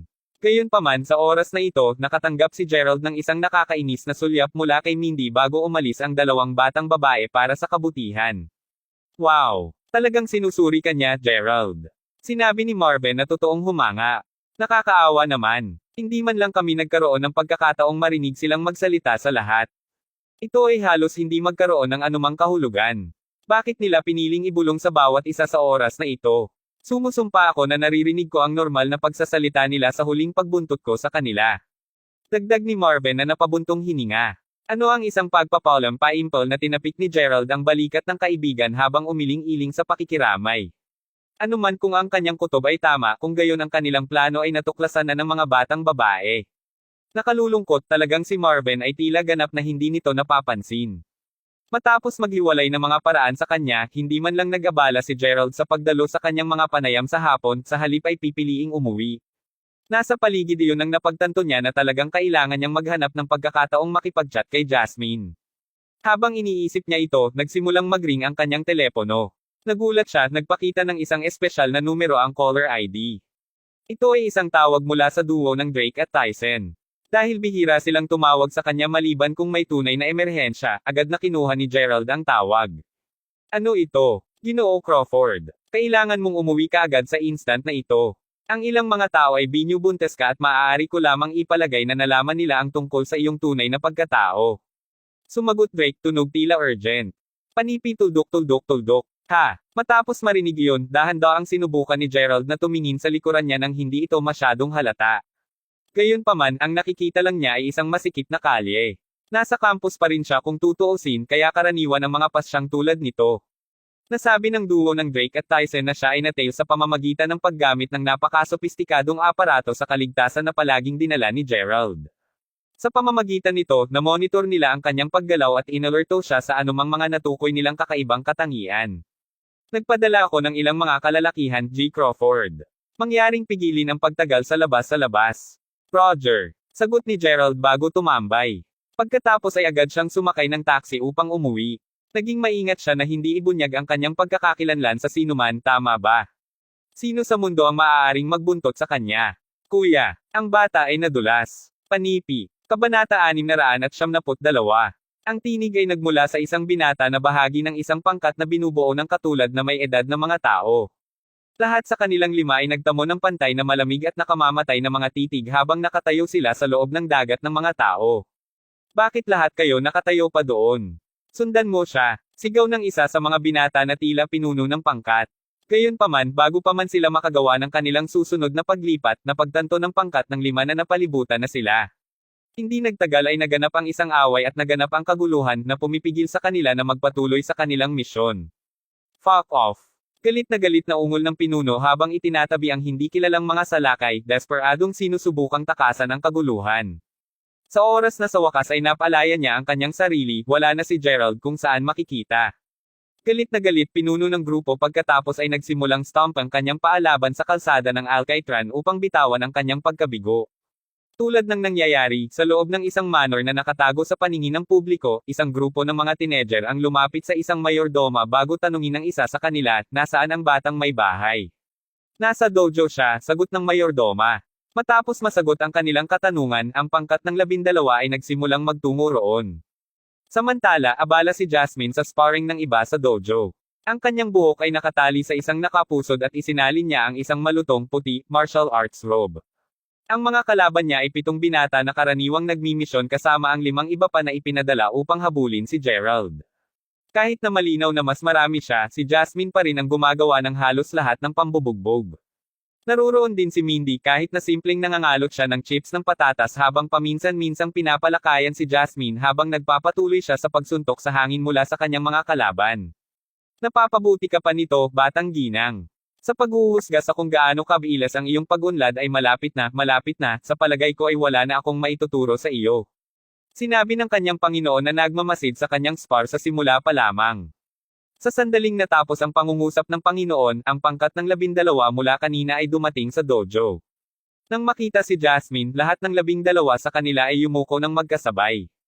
Ang lahat ng mga kabataan sa dosenang iyon ay mga kilalang kampyon sa buong mundo sa taekwondo at karate. Lahat sila ay masters din ni Jasmine. Ikaw ay masyadong mapagpakumbaba. Tungkol sa 7 sa iyo, magpatuloy at magpahinga ka muna. Napakalakas mo naman, di ba? Sa kabila ng malubhang dami ng bilang, na kaya mo pa ring lumabas sa tuktok. Sana maging kasing lakas ko. Bulalas ni Mindy. Sa gayon, sinubukan ko kayong matuto sa akin. Tulad ng nakagawian, gayon paman, ikaw ay masyadong tamad na kahit nasubukan sa una. Sagot ni Jasmine na may nakangiting ngiti. Manalo ka. Pero syempre hindi ako sasanay tulad mo. Pagkatapos ng lahat, sa palagay ko mas akma ako sa pagiging tahimik at inosenteng maliit na batang babae. Dagdag pa, hindi tulad ng mayroon akong antas ng tibay. Gayunpaman, mas nakakatuwa kung paano ka magmukhang isang walang pagtatanggol na dalagita sa pagkabalisa kapag ang mga lalaking iyon mula sa dati ay halos hindi ka nakapatong sa iyo. Pinapaalala nito sa akin kung paano mo pinulbos ang mga ibabang bahagi ng mga mag-aaral noon. Sabi ni Mindy sa pagitan ng hajihikan. Hoy, hiningi nila ito. Tama na, ayoko ng pag-usapan yan. Habang patuloy na nakangiti si Mindy, binalingan niya ang tingin sa 5 binata na kakapasok lang sa dojo at ngayon ay nakatayo sa gilid ng singsing. Anong problema? Tanong niya. Batang dalaga. Nabigo kami sa aming misyon. Inihayag ang pinuno ng grupo. Nabigo. Well, hindi ko masabi na nagulat ako. Ilan lang ba sa mga misyon ang nagawa ng 12 sa inyo na nakumpleto hanggang sa puntong ito? Sagot ni Jasmine habang nakatingin sa 7 iba pa na pinagkalaban niya kanina. Mayroon kaming isang matibay na dahilan kung bakit kami nabigo sa oras na ito. Habang hinahabol namin siya, isang grupo ng kalalakihan ang sumalakay sa amin. Sa oras na sa wakas ay nagawa naming makatakas sa gulo, ang target ay umalis na sa isang taxi. Paliwanag ng binata sa medyo desperadong boses. Hahaha, ayos lang. Sa totoo lang, inaasahan kong lahat kayo ay mabibigo pa rin. Pati si Jasmine. Sa totoo lang iniisip ko na sobrang iniisip mo ito. Sinasabi ko sa iyo, ang taong iyon ay simpleng kaibigan ni Marvin. Marahil ay natagpuan ka lamang nila na hindi ka kapani-paniwala na kaakit-akit kaya't wala akong nakitang dahilan para mapunta ka sa kanya ng buong Sherlock. Bukod dito, gusto kong kausapin din si Marvin. Hindi mo man lang naglakas loob o sinasabi ko kay Lolo na patuloy kang nakikipag-usap sa mga random na tagalabas. Mababasehan ka sigurado kapag nangyari iyon. Galit na sigaw ni Jasmine. Mabuti, nagbibiro lang ako, okay. Tugon ni Mindy. Ano man sa ngayon, dapat lang ninyong pahintulutan ang problema. Hindi na kailangang gumawa ng isang kaguluhan sa mga ito. Sagot ni Jasmine. Naiintindihan, batang mistress. Sinusumpa ang kanyang mga labi pagkatapos ay lumakad si Mindy sa trash can upang itapon ang kanyang kalahating tapos na bag ng mga potato chips. Napansin ito, simpleng umiling si Jasmine habang papalapit sa nagtatampo na batang babae. Anong problema? Totoo bang galit ka dahil lang sa pagsigaw ko sa iyo? Hindi ako. Medyo nabigo lang ako. Bakit hindi ako maaaring maging katulad ng iba? Ang creep na ito ay nangyayari mula noong bata pa kami. Bakit lang? Sabi ni Mindy habang nagsisimulang luha ang mga mata niya. Nang marinig niya ang mga salita ni Mindy, agad na nagdilim ang ekspresyon ni Jasmine nang maalala ang kanilang pagkabata. Kabanata 673. Jasmine. Mindy. Saan kayo pupunta? Sigaw ng isang matandang medyo malamig. Lalabas kami upang maglaro, Lolo. Hindi ikaw. Pareho kayong bumalik dito kaagad sa sandaling ito. Ang mga batang ito ay hindi dapat umalis sa bahay kahit na isang solong hakbang. Nilinaw ko ba ang aking sarili? Sigaw ng matanda habang nakabelang ang tingin sa ilang mga lingkod. Naiintindihan, Master. Ngunit bakit, Lolo? Bakit ang iba nating mga kaibigan ay maaaring lumabas upang maglaro? Bakit hindi namin magawa ang pareho? Gusto naming pumunta sa kindergarten at magsaya kasama ang aming mga kaibigan. Sagot ni Jasmine na nasa edad 6 na noon. Sa kabila ng kanyang murang edad, nagsisimula na siyang magtanong sa mga desisyon ng kanyang lolo. Ang tanging tugon na natanggap niya, gayunpaman, ay isang masikip na sampal sa kanyang mukha. Iyon ang kauna-unahang pagkakataon na nahit si Jasmine. Mahal na mahal sila ng kanilang lolo. Bukod sa mga bituin at buwan, gagawin niya ang makakaya upang mabigyan sila ng anumang nais nila. Sa lahat ng katapatan, sina Mindy at Jasmine ay biniyayaan ng pinakadakilang regalo na inaasahan ng sinumang bata. Gayunpaman, lahat ng iyon ay nagkakahalaga. Mula nang ipanganak, ipinagbawal sa kanila ang pakikipag-ugnay sa labas ng mundo. Sa sandaling sa wakas ay naramdaman niya ang epekto ng sampal, ang batang si Jasmine ay maiiyak na. Ang sampal ay mananatiling sariwa sa kanyang memorya na pumipigil sa kanya mula sa pag-iwan ng bahay sa loob ng ilang mga taon. Gayunpaman, ang panlabas na mundo ay napakamistiko at puno ng mga kababalaghan. Maya-maya, gumaling sa kanya ang kuryosidad niya. 12 taong gulang siya at sa wakas ay tinangka nilang mag-sneak na lumabas muli upang silipin ang mundo na lampas sa compound ng kanilang bahay. Ang kanilang plano, gayunpaman, ay natuklasan ng lolo. Nung araw na iyon nang maglabas ang lolo ng mahigpit na panuntunan na nakita ng kanilang pamilya. Sa kabila ng pagiging 12 pa lamang, si Jasmine ay hinaampas niya ng walang awa. Grabe ang litigo niya na sa oras na tapos na ang kanyang lolo, nahati ang balat sa kanyang likuran at dumudugo siya ng malubha. Gayunpaman, ang sandaling iyon ay pantay na parusa para sa kanyang lolo, ang matanda ay halos pinapayagan ang kanyang sarili na maluha ang luha ng kalungkutan habang nagpatuloy sa paghagupit sa kanyang minamahal na apo. Panipi tuldok. Nais ka ni lolo na lumabas upang maglaro din. Ngunit kailangan mong tandaan kung sino tayo. Mayroon kaming mga kaaway saan man. Mangyaring maunawaan na ang ginagawa ko ay para sa iyong sariling kabutihan. Bakit hindi kayong mga bata maintindihan yan? Sa araw na ito, ang mga galos mula sa parusang iyon ay nanatili sa likod ni Mindy at Jasmine, at sila ang magpunta sa kanila magpakailanman, isang palaging paalala sa mga anino ng kanilang pagkabata. Nitong si Jasmine at Mindy ay nasa sapat na gulang at nagkaroon ng mas karaniwang kahulugan tungkol sa kung paano gumana ang mundo nang sa wakas ay pahintulutan sila ng kanilang lolo na ipagpatuloy ang kanilang edukasyon sa kabila ng mga pader ng bahay. Sa wakas ay nakakakuha sila ng isang pagkakataon upang makita ang labas ng mundo. Siyempre, may isang gininto ang tuntunin doon. Hindi sila pinapayagan na makipagkaibigan sa anumang mga tagalabas. Sa makatuwid tulad ng marami sa iba pang mga Fenderen, ang dalawang batang babae ay may isang hindi kumpleto na pagkabata at ang simula ng kanilang buhay ay naiwan na ganap na nababagabag. Ito ang lahat ng kasalanan ng kaaway na patuloy na binabanggit ng kanilang lolo. Kahit na patuloy niyang binibigyang diin ang mga peligro na inilagay ng kanilang kaaway, hindi kailanman sinabi ng kanilang lolo sa alinman sa mga batang babae kung ano ang totoong nangyayari. Dahil siya ay mapag-isipang lalaki, siya ay pinapalagay na hindi nila kailangang abalahin ang kanilang sarili sa issue dahil pareho silang mga batang babae. Dahil doon naramdaman ni Jasmine na sobrang mapait sa buong bagay. Bakit hindi sila pinayagan na malaman? Kung kailan ang kanilang pagkabata ay naalis na sa kanila tulad ng sa dating mga lalaki sa pamilya. Hindi ba't pinayagan lamang silang magkaroon ng isang aktwal na pagkabata noon? Ang kanyang kasiyahan ay pinagsumikap siyang maging mahusay sa bawat aspeto na naiisip niya. Nais niyang patunayan na hindi siya gaanong karapat-dapat kaysa sa isang lalaki. Bumalik sa kasalukuyan, huminga ng malalim si Jasmine bago tumingin kay Mindy. Tama na, Mindy. Hindi na kailangan upang tumingin tayo sa nakaraan. Pagkatapos ng lahat, mas mahusay tayo sa mga posisyon ngayon. Oo, alam ko si Jasmine.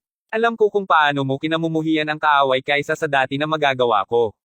Tuldok-tuldok. Alinmang paraan, balang araw ay magbabayad sila sa kanila para sa lahat ng pagdurusa na pinagdaanan nila tayo. Pasigaw na sigaw ni Mindy.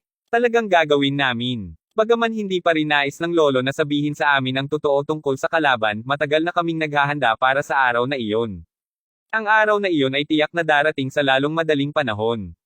Sagot ni Jasmine sabay tapik sa balikat kay Mindy. Kinabukasan, dumating si Gerald sa kanyang silid-aralan at nalaman na si Isabel ang unang taong nakikita niya. Upang maging matapat siya ay tumingin medyo disente. Ang init ng ulo niya ang pinakanagpalayo sa kanya. Gayunpaman tila siya ay nasa isang mabuting kalagayan ngayon kahit na nagbibiro sa ilang mga kaibigan niya. Sa oras na nakita niya si Gerald, gayunpaman, iginala niya ang kanyang mga mata bago tumayo. Marvin at Gerald, anong pagkakataon? Kapwa mo dapat nakita ang cart na puno ng botelya ng tubig patungo sa itaas, tama ba? Para sila sa aming klase kaya't pareho kayong dapat na ilabas ang mga ito para sa amin. Narinig yun, ang natitirang mga kamag-aral ay hinihimas ang kanilang mga labi, subukang pilit na hindi ngumisi. Naturally, medyo naiinis si Gerald dito. Alam na alam niya na sinusubukan niyang hilahin ang isang kalokohan sa kanila. Si Marvin mismo ay mahirap na gumawa ng anumang pagsisikap upang maitago ang kanyang pangangati. Bakit tayo lang? Walang paraan sa impyerno na tayong dalawa lamang ang makakataas ng lahat ng iyon sa hagdan. Patawarin mo ako. Sinabi niya, hindi natin maiangat ang lahat ng iyon sa hagdan. Sabi ni Gerald habang inuulit ang sagot ni Marvin. Kabanata 674. Pagkasabi nun pumunta na siya sa table niya upang umupo. Halos sumabog si Isabel sa galit matapos marinig ang kanilang mga naging kasagutan. Ang kanilang paghiganti ay ganap na hindi inaasahan. Lalo na galing kay Gerald. Siya ay naging tinak sa kanyang tagiliran mula pa sa simula. Ang kanyang pag-aatubili na sundin ang kanyang pagtawad ay katulad ng pag-apak sa isang landmine. Paano niya hinahamon ang pagmamalaki sa harap ng lahat? Asar na asar siya na agad niyang itinapon ang kanyang tumbler sa direksyon niya. Sa kabutihang palad, ang mga likidong nilalaman nito ay nagawang magwisik lamang sa sahig sa harap ng kanyang mesa. Ulitin mo ulit yan sa mukha ko. Ipagpatuloy mo. Hinahamon kita. Pasimpleng napatingin si Gerald sa fumang girl. Sa huli, siya ay isa pang nasira na nasa itaas na klase na batang lalaki na inakalang umiikot sa kanya ang buong mundo. May kasiyahan. Masasabi ko ng 10 beses pa kung kailangan mo ako. Makinig ng mabuti ngayon, ayaw mong makaligtaan mo ito sa oras na ito. Sinabi ko na hindi namin maiangat ang lahat ng iyon sa hagdan. Ano pa ang gusto mo sa amin? Sagot ni Gerald, kitang-kita ang pangangati sa boses nito. Kung sa bagay, nasanay na siya sa pakikitungo sa mga ganoong tao. Pagkarinig niya sa kanyang tugon, sumugod kaagad si Isabel palabas ng silid, may lumalabas na usok sa tainga niya. Si Stella, na nagmamasid sa kanilang buong pakikipag-ugnay, ay agad na binaril ng isang nakasisilaw na kamatayan kay Gerald. Tapos na ang lahat sa atin ngayon. Tiyak na nakukuha ni Isabel ang ilang mga tao na talunin tayo sa sandaling ito. Sinabi ni Marvin, ang kanyang tinig nagpapahiwatig na siya ay sandali ang layo mula sa basa ng kanyang pantalon. Tulad ng pag-aalaga ko, hindi ako natatakot sa kanya. Sagot ni Gerald habang sinusubukan nitong pakalmeyan ang kaibigan. Narinig ko na ang pinsan niya ay mula sa sports team. Medyo masama siya as. Dagdag ni Marvin, nanginginig ng malakas ang kanyang boses. Si Gerald mismo ang nag-iisip na ito ay masyadong maaga sa laro para mawala siya sa cool. Kailangan niya ng isang paraan upang mai-redirect ang lahat ng galit na ito upang mapanatili niya ang isang malinaw na ulo. Kung nagpapadala talaga siya ng ilang mga tao upang bugbugin siya, marahil iyon ang kanyang pinakamahusay na pagkakataong ilabas ang kanyang pagkabigo sa pamamagitan ng pagkatalo sa creep sa kanila. Hindi nagtagal bago marinig ang kulog ng maraming mga yabag na tumatakbo sa pasilyo. Nang buksan ang pinto ng klase, isang grupo ng kalalakihan ang sumabog. Nagawa talaga ni Isabel na lumikom ng maraming bilang ng mga underlay. Talagang tinipon niya ang mga tao upang talunin sila. Alam kong hindi papayag si Isabel na hindi makalayo si Gerald. Mukhang magkakaroon kami ng isang libreng palabas. Sabi ng isa sa mga mag-aaral sa klase. Ang ate mo ay kapatid ko rin, kapatid. Sino ang maswerteng bastard na mabubugbog ngayon? Angal ng isang lalaki habang nakatayo sa harap ng klase habang iniskan ang mukha ng lahat ng mga mag-aaral. Mukhang kausap niya ang kapatid ni Isabel na humakbang sa harap ng grupo sa mga oras na iyon. Tila pinuno ng grupo ang kanyang kapatid. Ay sus, ang tangkad at gwapo niya. Napasigaw ang ilan sa mga kasalukuyang batang babae habang pinagmamasdan ang pinuno ng grupo. Kinikilala ko siya. Habang siya ay bagong inilipat na mag-aaral, narinig ko na ginagalang siya ni Wyatt. Habang patuloy ang pagbulong ng mga dalaga sa kanilang sarili, itinaas ni Isabel ang isa niyang naka-cross arm at tinuro si Gerald. Warren. Wyatt. Iyon ang bastard na sinasabi ko. Sigaw ng galit na babae.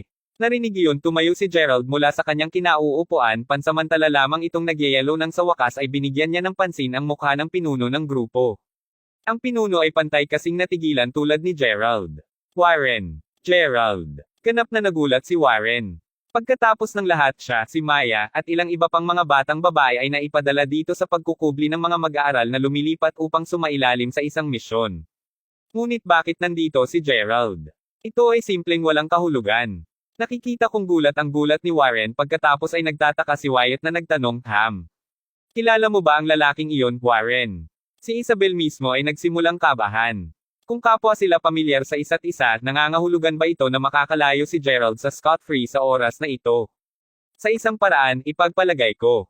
Sagot ni Warren. Malinaw na hindi papatulan ni Warren si Gerald anumang oras kaagad. Kung sa bagay, alam ni Gerald ang tunay niyang pagkatao. Kung inilabas ni Gerald ang impormasyong iyon, tiyak na gagawin siya.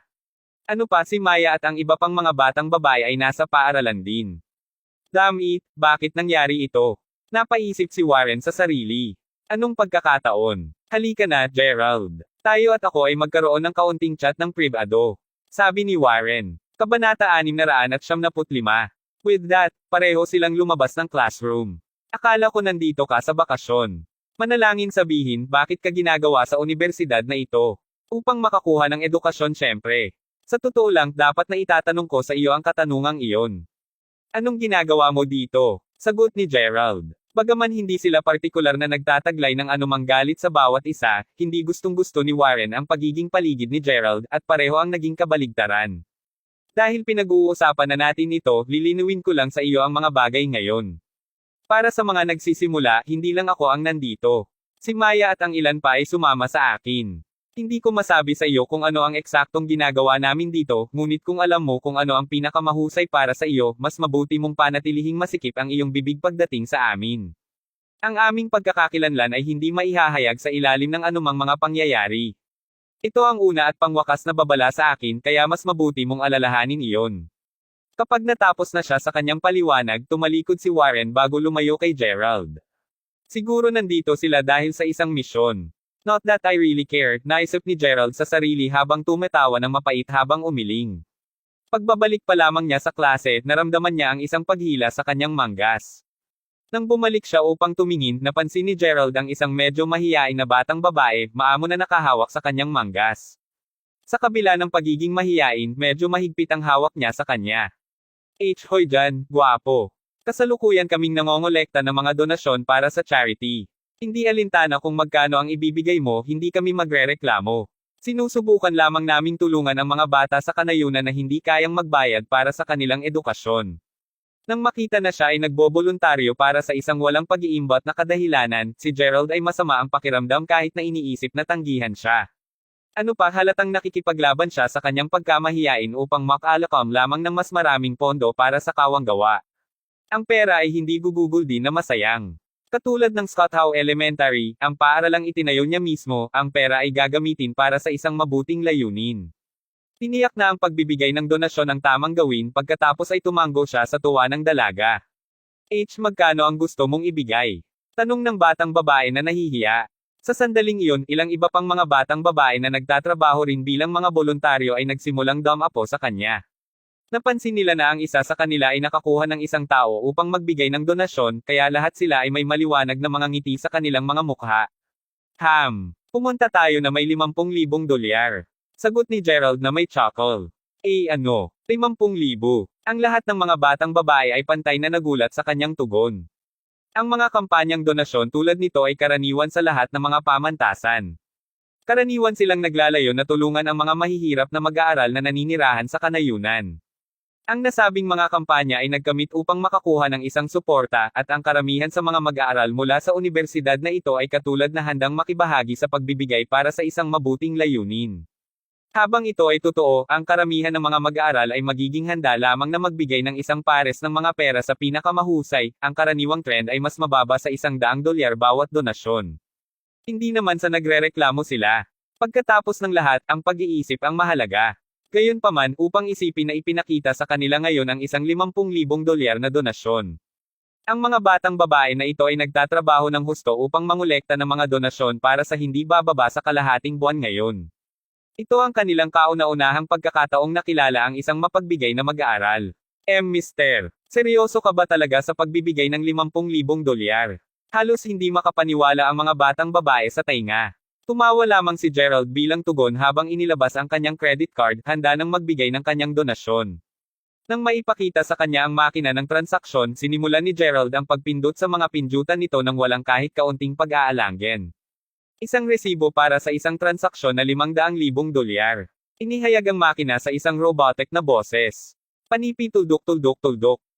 Ang mga panga ng lahat ng mga batang babae ay nakasabit ngayon. Creep, sabi ni Gerald, pantay kasing gulat. Dahil sa nararamdamang higit siyang pilantropiya nitong mga nagdaang araw, tunay na nais niyang magbigay ng $50,000 na ipinangako niya. Hindi niya kailanman pinapangarap na hindi niya sinasadyang maitulak ang labis na zero sa transaction machine. Ito ay isang pagkakamali sa kanyang ngalan. Sinisisi niya ito sa kanyang laging pagkahumaling kay Jasmine ng huli. Habang hindi niya eksaktong inisip ang pagkakamali, kailangan pa rin niyang mapanatili ang isang mababang profile sa pamantasan. Sir, parang nagkamali ka. Pupunta ako agad na gawin ang mga kinakailangang kaayusan. Ibabalik namin ang labis na halaga sa iyong account sa lalong madaling panahon. Baka malaya ka mamayang hapon. Kailangan namin pumunta sa pangunahing tanggapan upang harapin ito dahil kakailanganin nila ang iyong pirma upang aprobahan ang pag-refund. Humingi ng paumanhin ng husto sa isa sa mga voluntaryo. Magiging abala yan. Alam mo kung ano, kunin mo lang. $500,000 ito, sabi ni Gerald habang umiling. Pagkatapos ng lahat, walang gaanong pagkakaiba sa pagitan ng $500,000 at $50,000 sa kanya. Ito ay isang solong digit lamang. Ang mga voluntaryo ay natigilan sa pagsasalita sa kanyang kilos ng labis na pagkabukas palad. Pagkatapos ay nagpatuloy si Gerald upang tandaan ang kanyang pangunahing at klase. Isusulat pa lamang niya ang pangalan ni Marvin, nakita niya ang isang pangkat ng mga tao na papalapit sa kanya na may mga kamera at recorder ng boses sa kamay. Tila sila ay isang reporter ng ilang uri. Dapat ay napunta sila rito matapos marinig kung magkano ang naibigay niya sa charity. Ang kanilang biglaang hitsura ay gulat na gulat sa kanya kaya hindi niya sinasadyang nahulog ang ballpen na hawak niya. Hawakan mo. Mabuti na lang ako sa pagbibigay hanggat sumunod ka sa isang solong panuntunan. Nais kong manatiling mahigpit na hindi nagpapakilala. Sabi ni Gerald bago kaagad tumakbo. Kita. Ngunit kahit na hindi namin ito ipahayag, maaari pa rin naming magkaroon ng iyong pangalan. Tanong ng isang naguguluhang voluntaryo habang pinapanood siyang tumatakbo. Pasimpleng kinaweyan ni Gerald ang isang kamay nang hindi man lumingon upang lumingon bago nawala sa ibang pasilyo. Kabanata 676. Ilang sandali matapos na umalis si Gerald, ilang iba pang mga boluntaryo ang nagsimulang mahabag sa kanilang sarili. Pagkatapos ng lahat, nais nilang makilala rin ang milyonaryo. Ang swerte lang nila na wala sila sa oras na iniwan ni Gerald ang napakalaking donasyon. Maaaring nagamit nila ang pagkakataong iyon upang makilala siya. Nako, sa oras na sa wakas nalaman nila ang tungkol sa napakalaking donasyon na nagawa, si Gerald ay matagal nang nawala. Di nagtagal, umalis na ang mga boluntaryo sa lugar. Nasa paligid iyon nang marinig ang malalakas na tagay mula sa loob ng isang silid-aralan. Hindi makapaniwala. Nag-donate si Stella ng $4,200,000 sa charity ngayon. Pulalas ng ilang kaklase niya sa tuwa. Nauna nang napansin ni Stella na may nagaganap na kampanya ng donasyon pagdating sa unibersidad. Walang nakitang pinsala sa donasyon para sa isang kadahilanan, ginawa niya iyon. Habang ang naibigay na kabuuan ay wala sa kanya at hindi niya talaga nilalayo na ilabas ang paksa sa kanilang pag-uusap, isang dila ng kanyang dila ang narinig ng kanyang mga bestie tungkol sa napakalaking halaga na kanyang naibigay. Ang impormasyon pagkatapos ay kumalat tulad ng isang sunog sa gitna ng kanyang mga kaklase at hindi nagtagal bago ang buong klase ay sumabog sa sorpresa. Ang kanilang mga reaksyon ay mahusay na ginagarantiyahan. Pagkatapos ng lahat siya ay isang mag-aaral sa unibersidad tulad din sa kanila, ngunit may kakayahan siyang magbigay ng $4,500. Ano pa, ang karamihan ng mga mag-aaral ay alinman sa nag-abuloy ng kaunti o hindi nagbibigay ng anumang suporta para sa kawang gawa sa lahat. Ano man ang kanilang mga reaksyon, tunay na hindi ganoon kalaki ang deal kay Stella. Speaking of which, hindi ba sinabi ni Fabian na pupunta siya ngayon sa paaralan? Bakit wala pa siya dito? Kagagaling lang niya mula sa isang kampyonato ng taekwondo at nakuha niya ang pangalawang pwesto na alam mo. Sabi ni Isabel habang sumulyap sa pasukan ng silid-aralan. Oh, maging mas matyaga ka pa. Pang-aasar ni Stella. Manalo ka. Paano ako magiging kung hindi siya darating sa lalong madaling panahon, may ibang magsisimulang isipin na siya ay mainit na bagay o kung ano man. Sagot ni Isabel habang nakatingin sa direksyon ni Gerald. Pagkasabi niya lang nun, bumukas ang pintuan ng klase. Brother Fabian. Narito si Fabian. Sa sandaling makita nila siya, halos lahat ng mga mag-aaral sa klase ay nagsimulang ipahayag ang kanyang presensya sa labis na kagalakan. Kuya Fabian, bakit ang tagal mo? Magsisimula na ang klase. Sabi ni Isabel habang tumatayo habang siya hiyelt din sa sarap.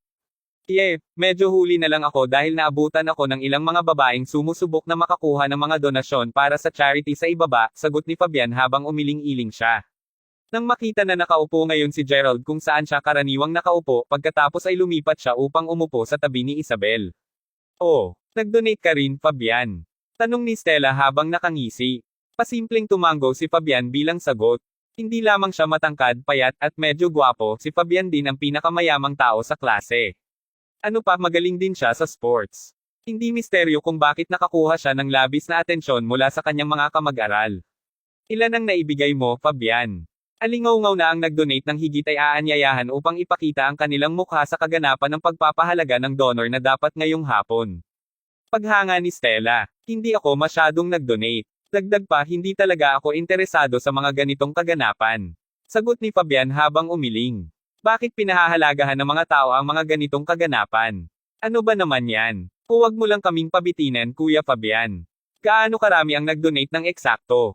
Manakit sa mga kaklase niya. 15,000 lamang ang dolyar. Sagot ni Fabian na walang ibang nakita kundi ang sabihin ang totoo. Nang marinig ang kanyang tugon, kaagad na sumunod. Ang katahimikan ay hindi nagtagal, subalit, habang ang mga hiyaw at tagay ay napuno ang buong silid. 15,000 dolyar. Sa pamamagitan ng Diyos. Nag-donate ka ng 15,000 dolyar, kapatid Fabian. Hiyawan ng ilan sa mga batang babae ng magkakasabay. Siyempre mabibigla sila sa napakalaking donasyong iyon. Si Stella mismo ay labis na kinikilig na hindi man lang niya masabi ang kanyang sarili kahit sandali lang. Brother Fabian, hindi ka panipaniwala iyan. Mahal ka namin ng sobra. Bulalas ni Stella nang sa wakas ay matagpuan niya ulit ang boses nito. Kabanata 677. Ang isang buong silid-aralan ay nasa isang gulong-gulat pagkatapos ng lahat ng labis na kagalakan. Malinaw na napakinggan din ng balita ang kanilang lektor sa klase. Dahil si Stella at Fabian ay nakakakuha ng karangalan at pareho silang nasa kanyang klase, nangangahulugan iyon na kahit siya ay magiging kilalang kilala. Malapit na dumating ang isang anunsyo na nagsasaad na ang lahat mula sa degree program ay kailangang dumalo sa kaganapan ng pagpapahalaga ng donor. Ang ganoong kaganapan ay isang malaking pakikitungo sa campus dahil sa ilang iba pang mga kaganapan tulad ng araw ng palakasan binigyan ang mga mag-aaral ng isang pagkakataon upang madagdagan ang kanilang pagiging popular. Nang marinig iyon, ang mga kaklase ng duo ay lahat para dito. Pagkatapos ng lahat, paano hindi sila magiging pagkatapos na malaman na ang dalawa sa kanilang mga kaklase ay malapit ng maging sikat? Ito ay matapos ang isang maikling tanghalian sa tanghalian ng ang lahat mula sa degree na programa ay nagsimulang magtungo patungo sa bulwagan ng paaralan. Gayunpaman, nagsimula nang magtungo si Gerald sa kanilang silid-aralan. Hindi ka ba dumalo sa kaganapan, Gerald? Tanong ni Marvin. Hindi ako. Sagot ni Gerald. Dumalo siya ng maraming mga kaganapan tulad nito sa nakaraan. Ito ay walang espesyal sa kanya. Sa kanya, ang kilos ng pagbibigay ay isang paraan lamang upang maipahayag ang pagmamahal at pag-aalaga sa iba. Dahil nagawa na niya iyon sa pamamagitan ng kanyang donasyon, hindi niya naramdaman ang pangangailangan na dumalo sa gayong kaganapan sa iba pa. Pero Gerald, tingnan mo. Dumalo rin ang dalawang Diyosa. Sabi ni Marvin habang nakaturo papunta sa pasukan ng school hall. Pagdilat ng kanyang mga mata, napagtanto ni Gerald na tama siya. Halika, tara na. Dahil ang lahat ay pupunta, hindi tayo magiging maganda kung pipiliin nating hindi dumalo, tama ba? Dagdag ni Marvin. Sa palagay ko, ayos lang. Sagot ni Gerald habang umiling na walang magawa. May punto si Marvin. Hindi ito magagawa sa kanya ng anumang mabuting makita na isang kakatuwang tao. Pagkatapos ng lahat, kailangan pa niyang makisalamuha sa mga mag-aaral doon ng medyo matagal. Kaya, natapos si Gerald na sumusunod kay Marvin sa bulwagan.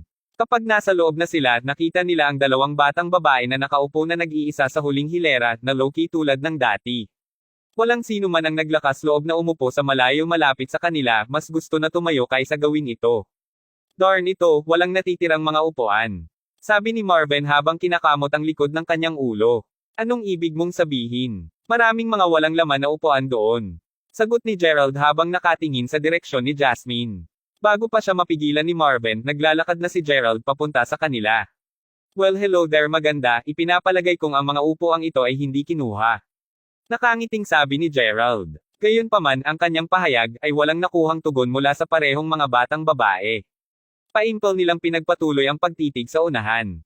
Si Marvin mismo ay ngayon ay kinakabahan na kinukuha ang siko ni Gerald, desperadong sinusubukang pahiwatig sa kanya na umupo sa ibang lugar ngunit doon. Pagkatapos ng lahat, kung na-trigger nila ang dalawang Diyosa, pareho silang magiging kasing ganda ng patay. Gayunman, simpleng nagkibit-balikat si Gerald bago hilahin si Marvin na umupo sa tabi niya mismo. Nararamdaman ni Jasmine na tumaas ang kilay bagaman nagpatuloy siyang manahimik. Sa sandaling dumating ang lahat, ang kaganapan pagkatapos ay opisyal na nagsimula. Upang simulan ang kaganapan, ang punong guro ay nagbigay ng talumpati na sinundan ng isa pa mula sa kinatawan ng mag-aaral. Sa panahon ng talumpati, nabanggit na mahusay na mga donor lamang ang ipahayag ang kanilang mga pangalan. Ang mahusay na mga donor ay ang mga nagbigay ng higit sa $15. Nakasaad din na ang mga pangalan ay ihahayag ng sapalaran sa halip na sa pataas na pagkakasunod-sunod ng kung magkano ang nag-abuloy. Habang ganoon, ang eksaktong halaga na naibigay ng mahusay na mga donor ay babanggitin pa rin. Hindi nagtagal bago maanunsyo ang isang taong nagbigay ng $50. Nang marinig iyon ng mga mag-aaral, naririnig ang bulong sa karamihan ng tao. Ang pagbulong ay lalong tumiindi sa pagtataka ng may ibang tao na inanunsyo na nag-abuloy ng higit sa $450. Kabilang sa mga mahusay na donor, narinig ni Gerald ang mga pangalan ni Maya at Warren na binanggit din. Relito na pareho silang nagbigay ng $700 ayon sa pagkakabanggit. Naturally, pumukaw ito ng isang pakiramdam sa mga mag-aaral nang marinig nila ang napakataas na bilang na naibigay.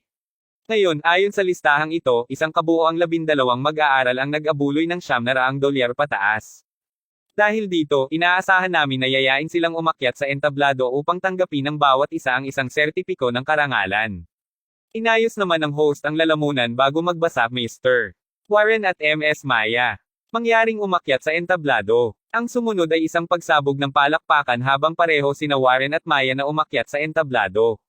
Wow! Sobrang init ng hitsura ni Kuya Warren. Panipi. Kabanata 678. Ang pahayag ay nagmula kay Isabel na kasalukuyang pumapalakpak ng malakas habang pinapanood si Warren na umaakyat sa entablado. Nang makita ang reaksyon nito, pasimpleng inikot ni Gerald ang kanyang mga mata. Paano mo nakilala si Brother Warren, Isabel? Akala ko ngayon lang siya lumipat dito. Nagtataka na tanong ng isa sa kanyang mga kaibigan. Haha. Well, alam mo na kaibigan ang aking kapatid sa sikat na Jumir ng aming paaralan, tama ba? Dahil sina Jumir at Warren ay matalik na magkaibigan, natural lang sa akin na makilala ko siya. Nakita ko. Speaking of which, see that girl sa tabi ni Warren. Maya yata ang pangalan niya. Maganda siya, hindi ba? Mayroon akong kutob na marahil ay gusto niya ng husto si Warren mula pa nang magkasama silang lumipat dito. Dagdag ni Isabel. Kahit na nakuha ni Warren ang lahat ng pansin sa ngayon, sa kanyang isipan, sigurado si Isabel na si Brother Fabian pa rin ang magiging bituin sa araw na iyon. Sa pamamagitan nito, tumigil siya sa pagsasalita at nagsimulang tumuon sa pakikinig muli sa mga anunsyo. Pagkatapos ng ilang higit pang mga tao na nakuha sa entablado, sinabi ng host, mula sa ikatlong klase ng Department of Economics and Management, mayroon kaming MS Stella na nagbigay ng $4,500. MS Stella, mangyaring sumali sa amin sa entablado. Narinig iyon, ang karamihan ng tao sa bulwagan ay agad na naging ligalig sa saya. Kahit na ang mga lecturer na nakaupo sa harap ay tila pinag-uusapan tungkol sa kanya. Dahil napansin na ang pagpalakpak ay hindi magtatapos anumang oras sa lalong madaling panahon hanggang sa tumayo siya sa gitna ng iba pang mga nangungunang donor, si Stella ay bumangon at nagsimulang maglakad sa halip ay walang tigil patungo sa entablado. Sa parehong oras, si Isabel ay nakakakuha ng masalimuot sa segundo. Kung tutuusin, turn naman ni Brother Fabian na sumunod sa entablado. Pagdating sa entablado, tumayo si Stella sa gitna mismo na hinihimok ang karamihan upang dahan-daang mabawasan ang kanilang pagyayaman. Nahanap ang kanyang pagkakataong magsalita, ang host na tila lalong nagiganyak, pagkatapos ay inihayag, susunod, mula rin sa pangatlong klase ng Department of Economics and Management, mangyaring maligayang pagdating kay G. Fabian na nagbigay ng $15,000. G. Fabian, mangyaring umakyat ka sa entablado. Kagad pagkatapos marinig iyon, natahimik ang buong bulwagan. $15,000. Ang kasayang sumunod ay ang pinakamalakas pa. Kasabay ng malakas na kulog ng palakpak, nakapagtataka kung bakit hindi nabasag ang lahat ng mga bintana ng salamin sa bulwagan. Ang tainga ng lahat ay umaalingaw-ngaw mula sa lahat ng ingay. Kung sa bagay, may nagbigay ng $15,000. Siyempre magpapasabak iyon sa karamihan. Diyos damn. Marami yan. Oo naman. Si Fabian ang pinag-uusapan natin. Alam kong mayaman si Fabian pero sa Diyos. $15,000 ang iba pa. Sa sandaling iyon, maraming tao mula sa karamihan ng tao ang sumisigaw sa labis na pagtataka. Si Isabel mismo ang umiiling kay siko ni Fabian na mukhang mas nanginginig kaysa kay Fabian. Kuya Fabian. Kuya Fabian. Inanunsyo ang iyong pangalan. Nang makita ang reaksyon ng lahat, simpleng umiling si Fabian habang nakangiti ng walang magawa. $15,000 lamang, nagkaroon ba ng totoo sa isang pangangailangan para sa lahat na makita iyon na nakakagulat? Pagdulas ng kanyang dalawang kamay sa kanyang bulsa, pagkatapos ay nagsimulang maglakad si Fabian patungo sa entablado habang patuloy na sumisigaw sa kanya ang mga batang babae. Kapag nasa entablado na siya, inihayag ng host ang dalawa pang malalaking donasyon. Dalawang batang babae mula sa ika-4 na klase ang nagbigay ng $23,000 bawat isa. Gayunpaman, hindi binanggit ng host ang alinman sa kanilang mga pangalan ni inimbitahan niya sila sa entablado. Kahit na, alam na ng lahat kung sino ang mga nagbigay, at ang bawat isa sa bulwagan ay pumalit na sumilip sa dalawang batang babae na nakaupo sa huling hilera. Lahat sila ay ganap na may kamalayan na sina Jasmine at Mandy ang nagbibigay. Kahit na ang kanilang mga donasyon ay malinaw na higit na mataas kaysa kay Fabian, ang kaguluhan na sumunod ay hindi kasing galing sa kanya. Kung sa bagay, alam ng lahat sa Salford University kung gaano sila yaman. Ano pa, nakagawa na rin sila ng maraming kontribusyon sa nakaraan. Habang ang pagsasama ng kanilang mga donasyon ay nawala ang kanilang sorpresa kadahilanan, ang mga palakpakan ay ginawa pa rin dahil nag-aambag pa rin sila para sa isang mabuting layunin. Pagdating sa ika-12 na mag-aaral, gayunpaman, tila talo ang host. Well, bago ito. Habang ang mag-aaral na ito ay nag-donate ng pinakamaraming oras sa oras na ito, isinulat lamang niya ang kanyang klase at kung aling departamento siya nagmula. Dahil ayaw niyang ibigay ang kanyang pangalan, ay respeto lamang namin ang kanyang desisyon na manatiling hindi nagpapakilala. Anuman, umaasa akong lahat ay nagbibigay ng malakas na palakpakan sa sandaling inanunsyo ko ang kanyang klase. Ha! Saang klaseng siya nanggaling? Ilan pa nga ba ang naibigay niya? Nagtataka ang mga estudyante sa kanilang sarili na nagtataka. Inaabangan ng lahat ang pangwakas na anunsyo, lalo na sina Fabian, Stella, Maya, at Warren habang nagpapalitan sila ng tingin sa entablado ng inaasahan. Kabanata 699. Gayon din mula sa ikatlong klase ng kagawaran ng ekonomiya at pamamahala, ang nangungunang donor ay nagbigay ng malaking halaga ng $500,000. Sigaw ng host na excited. Ang tugon ng mga mag-aaral sa anunsyo ay isang napakalakas na dagindong ng parehong pagkabigla at pagkamangha. $500,000. Upang isipin na isinasaalang-alang na nila ang $15,000 na donasyon ni Fabian na higit sa tuktok. Kahit na pagkatapos na idagdag kung ano ang naibigay ng dalawang Diyosa, ang kanilang kabuoang halaga ay hindi pa rin matalo ang dami ng cash na ibinigay ng nangungunang donor sa charity. $500,000. Tuldok-tuldok. Sa malamig na matigas na salapi, ang halagang iyon ay madaling maabot kahit na ang kisame ng hall. Hindi lamang ang mga mag-aaral ang namamangha. Kahit na ang mga pinuno at lektor ng paaralan ay bumangon mula sa kanilang pwesto, pumalakpak sa sobrang pagkabigla sa napakalaking halaga. Habang nangyayari ang lahat ng ito, abala sina Warren at Maya sa pagsilip kina Fabian at Stella. Mismong sina Fabian at Stella mismo ay tumingin ng buong pagkamangha. May isang tao mula sa kanilang klase na nag-abuloy ng $500,000. Narinig mo ba yan, Isabel? Ang nangungunang donor ay mula sa aming klase. Sigaw ng ilang kaklase ni Isabel. Ginawa ko. Ngunit sino ito? Sagot ni Isabel sa kanyang kaba. $500,000. Tuldok-tuldok. Iyon ay hindi maliit na halaga kahit na para sa mas mayamang pamilya. Habang patuloy na lumalaki ang kaguluhan sa bulwagan, nakita nina Jasmine at Mandy na nagkatinginan sila. Habang pareho silang bihirang magsalita ng isang salita sa iba pang mga mag-aaral sa paaralan, maging sa panahon ng kanilang regular o union na mga klase, alam na alam nila ang mga background ng karamihan sa kanilang mga kamag-aral. Halimbawa, si Marvin Wadley. Kahit na ang parehong partido ay hindi pa nakikipag-usap sa isa't isa dati, nakita siya ng dalawang batang babae bilang isang kaklase at tinulungan pa nila siya sa maraming mga okasyon sa nakaraan. Habang hindi sinaktan ni Marvin na kakaiba na ang kanyang ama ay nakakaranas ng mas kaunti at mas kaunting mga problema sa kabila ng pagtatrabaho bilang isang iligal na gabay sa paglilibot kamakailan lamang, totoo lang lahat salamat sa mga lihim na interbensyon ni Jasmine. Ito ang katibayan ng kung gaano kapwa alam ng mga ito ang pinagmulan ng kanilang mga kamag-aral. Ito rin ang dahilan kung bakit sigurado silang wala sa kanilang mga kamag-aral, na wala pa sa entablado, ang may kakayahang malayang magbigay ng $500,000. Ginoo, si Fabian at Ms. Stella pareho kayong galing sa pangatlong klase din, di ba? Ang nangungunang donor ay tila isang tao mula sa iyong klase. Sabi ng host habang nakatingin sa dalawang estudyante. Panipi tuldok-tuldok-tuldok. Ngunit, walang sino man sa aming klase ang magkakaroon ng ganoong klaseng pera upang ibigay, tama ba? Tanong ni Stella. Nagtataka ako. Kumapit ka, may pagkakataong magawa ng aking ama ang donasyong iyon. Kung sabagay siya ang nag-abiso sa akin tungkol sa kaganapan sa pangangalap ng pondo, bulalas ni Fabian ng mapagtanto ang posibilidad.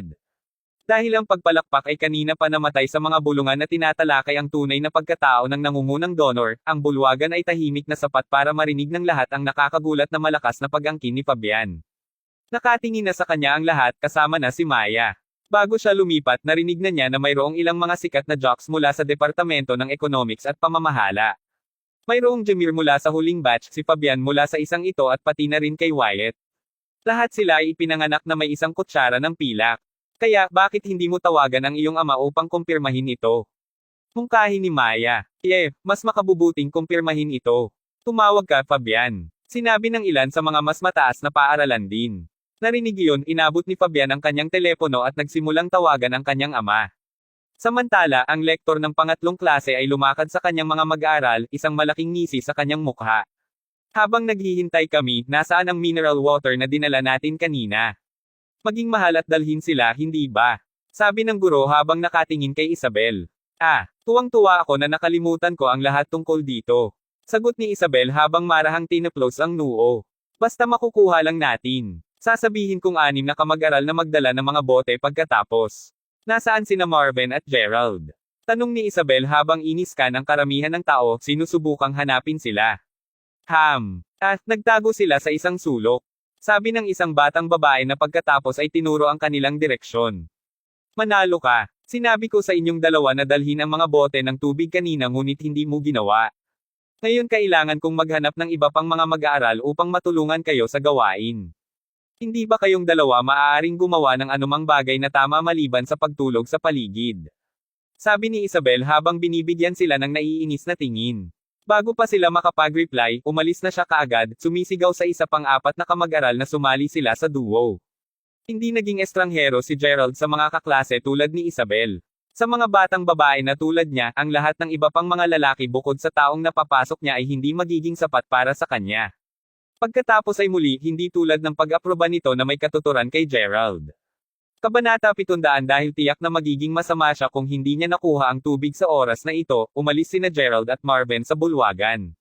Sa kanyang isipan, si Gerald ay matapat na bumubuntong hininga na hindi pa tinawag ang kanyang pangalan kanina bilang nangungunang donor. Sa kabilang banda, naramdaman ni Mandy na may wala sa kanya habang pinagmamasdan sina Gerald at Marvin na palabas ng hall. Hoy, Jasmine! Kanina pa nang dumaan sa akin si Gerald, ramdam ko ang mabilis na pagpintig ng puso ko. Hell, para sa isang segundo doon, isinaalang-alang ko pa ang pag-iisip ng pagnanais na manatili siya sa aking tabi. Ano ang pakiramdam sa lupa? Habang hindi pa talaga natin nakikilala ang ating mga sarili sa kanya, bakit pakiramdam na pamilyar na siya? Tuldok-tuldok tandang pananong. Pulong ni Mandy. Nakukuha ko ang ibig mong sabihin. Habang nagbibihis siya tulad ng isang regular na tao, sigurado siyang wala siyang pakiramdam. Wala pa kaming alam tungkol sa pinagmulan niya, sagot ni Jasmine na nakayuko. Habang pareho silang nagpatuloy sa pagtalakay kay Gerald, lahat ng 6 na lalaki ay dala na ang mga bote ng tubig pabalik sa hall. Naatasan din sila sa pamamahagi ng mga bote ng tubig sa mga awtoridad ng paaralan at ilang manggagawa na kasangkot sa kaganapan. Habang mayroon silang mga bote ng tubig sa sandaling dumating muli sila sa bulwagan, wala sa mga awtoridad sa paaralan o manggagawa ang tila nauuhaw na. Marahil ay dahil nasa tawag pa rin si Fabian sa entablado. Si Isabel mismo ay nasa entablado ngayon na nakatayo sa tabi niya kahit na ang tawag ay walang kinalaman sa kanya. Sa sandaling natapos ang tawag sa wakas, nadama ang pagkabigo sa buong hall. Ang pera ay hindi na ibigay ng ama ni Fabian kung tutuusin. Kung gayon sino ang maaaring gumawa nito? Ang paghahayag na ang ama ni Fabian ay hindi naging donor ay lalo pang nadagdagan ang pag-uusisa ng mga madla. Nang makita na ang kanyang ama ay hindi gumanap ng bahagi sa donasyon, pagkatapos ay lumingon si Fabian kay Stella bago sinabi, marahil ay ang iyong ama ang nag-donate, Stella. Kung sa bagay palagi siyang naging madamdamin sa mga kaganapang tulad nito, di ba? Tumango si Stella bago sumagot, oo, tatawag ako sa tatay ko ngayon upang kumpirmahin ito. Habang ang mga mata ng lahat ay nakasilip kay Stella sa pagkakataong ito, isang biglaang yelp ang pansamantalang inilayo ang kanilang atensyon mula sa kanya. Ang taong yelp ay walang iba kundi si Marvin. Sa una ay hawak niya ang lahat ng mga bote ng tubig habang ipinamahagi ito ni Gerald. Sa kasamaang palad para sa kanya, isang batang babae na may dalang gown na muling papasok sa bulwagan ay hindi maiiwasan siya sa oras at aksidenteng bumangga kay Marvin. Hindi nakahawak si Marvin sa lahat ng mga bote ng tubig na naging sanhi ng pagkahulog ng ilan sa kanila sa buong sahig. Patawarin mo ako. Hindi ko sinasadya. Kurap sa batang babae sa takot. Ayos lang. Ituloy mo at kumpletuhin mo muna ang iyong gawain. Sinabi ni Gerald habang kapwa siya at si Marvin ay nagsimulang pumili ng nagkalat na mga bote ng tubig. Habang nagpunta si Gerald upang pumili ng isang bote nagmamaulong malapit sa isang hilera ng mga mag-aaral, isang batang babae, na malapit sa bote na iyon, ang iniabot sa kanya. Nang magtama ang kanilang mga mata ay napagtanto agad ng dalaga kung sino si Gerald.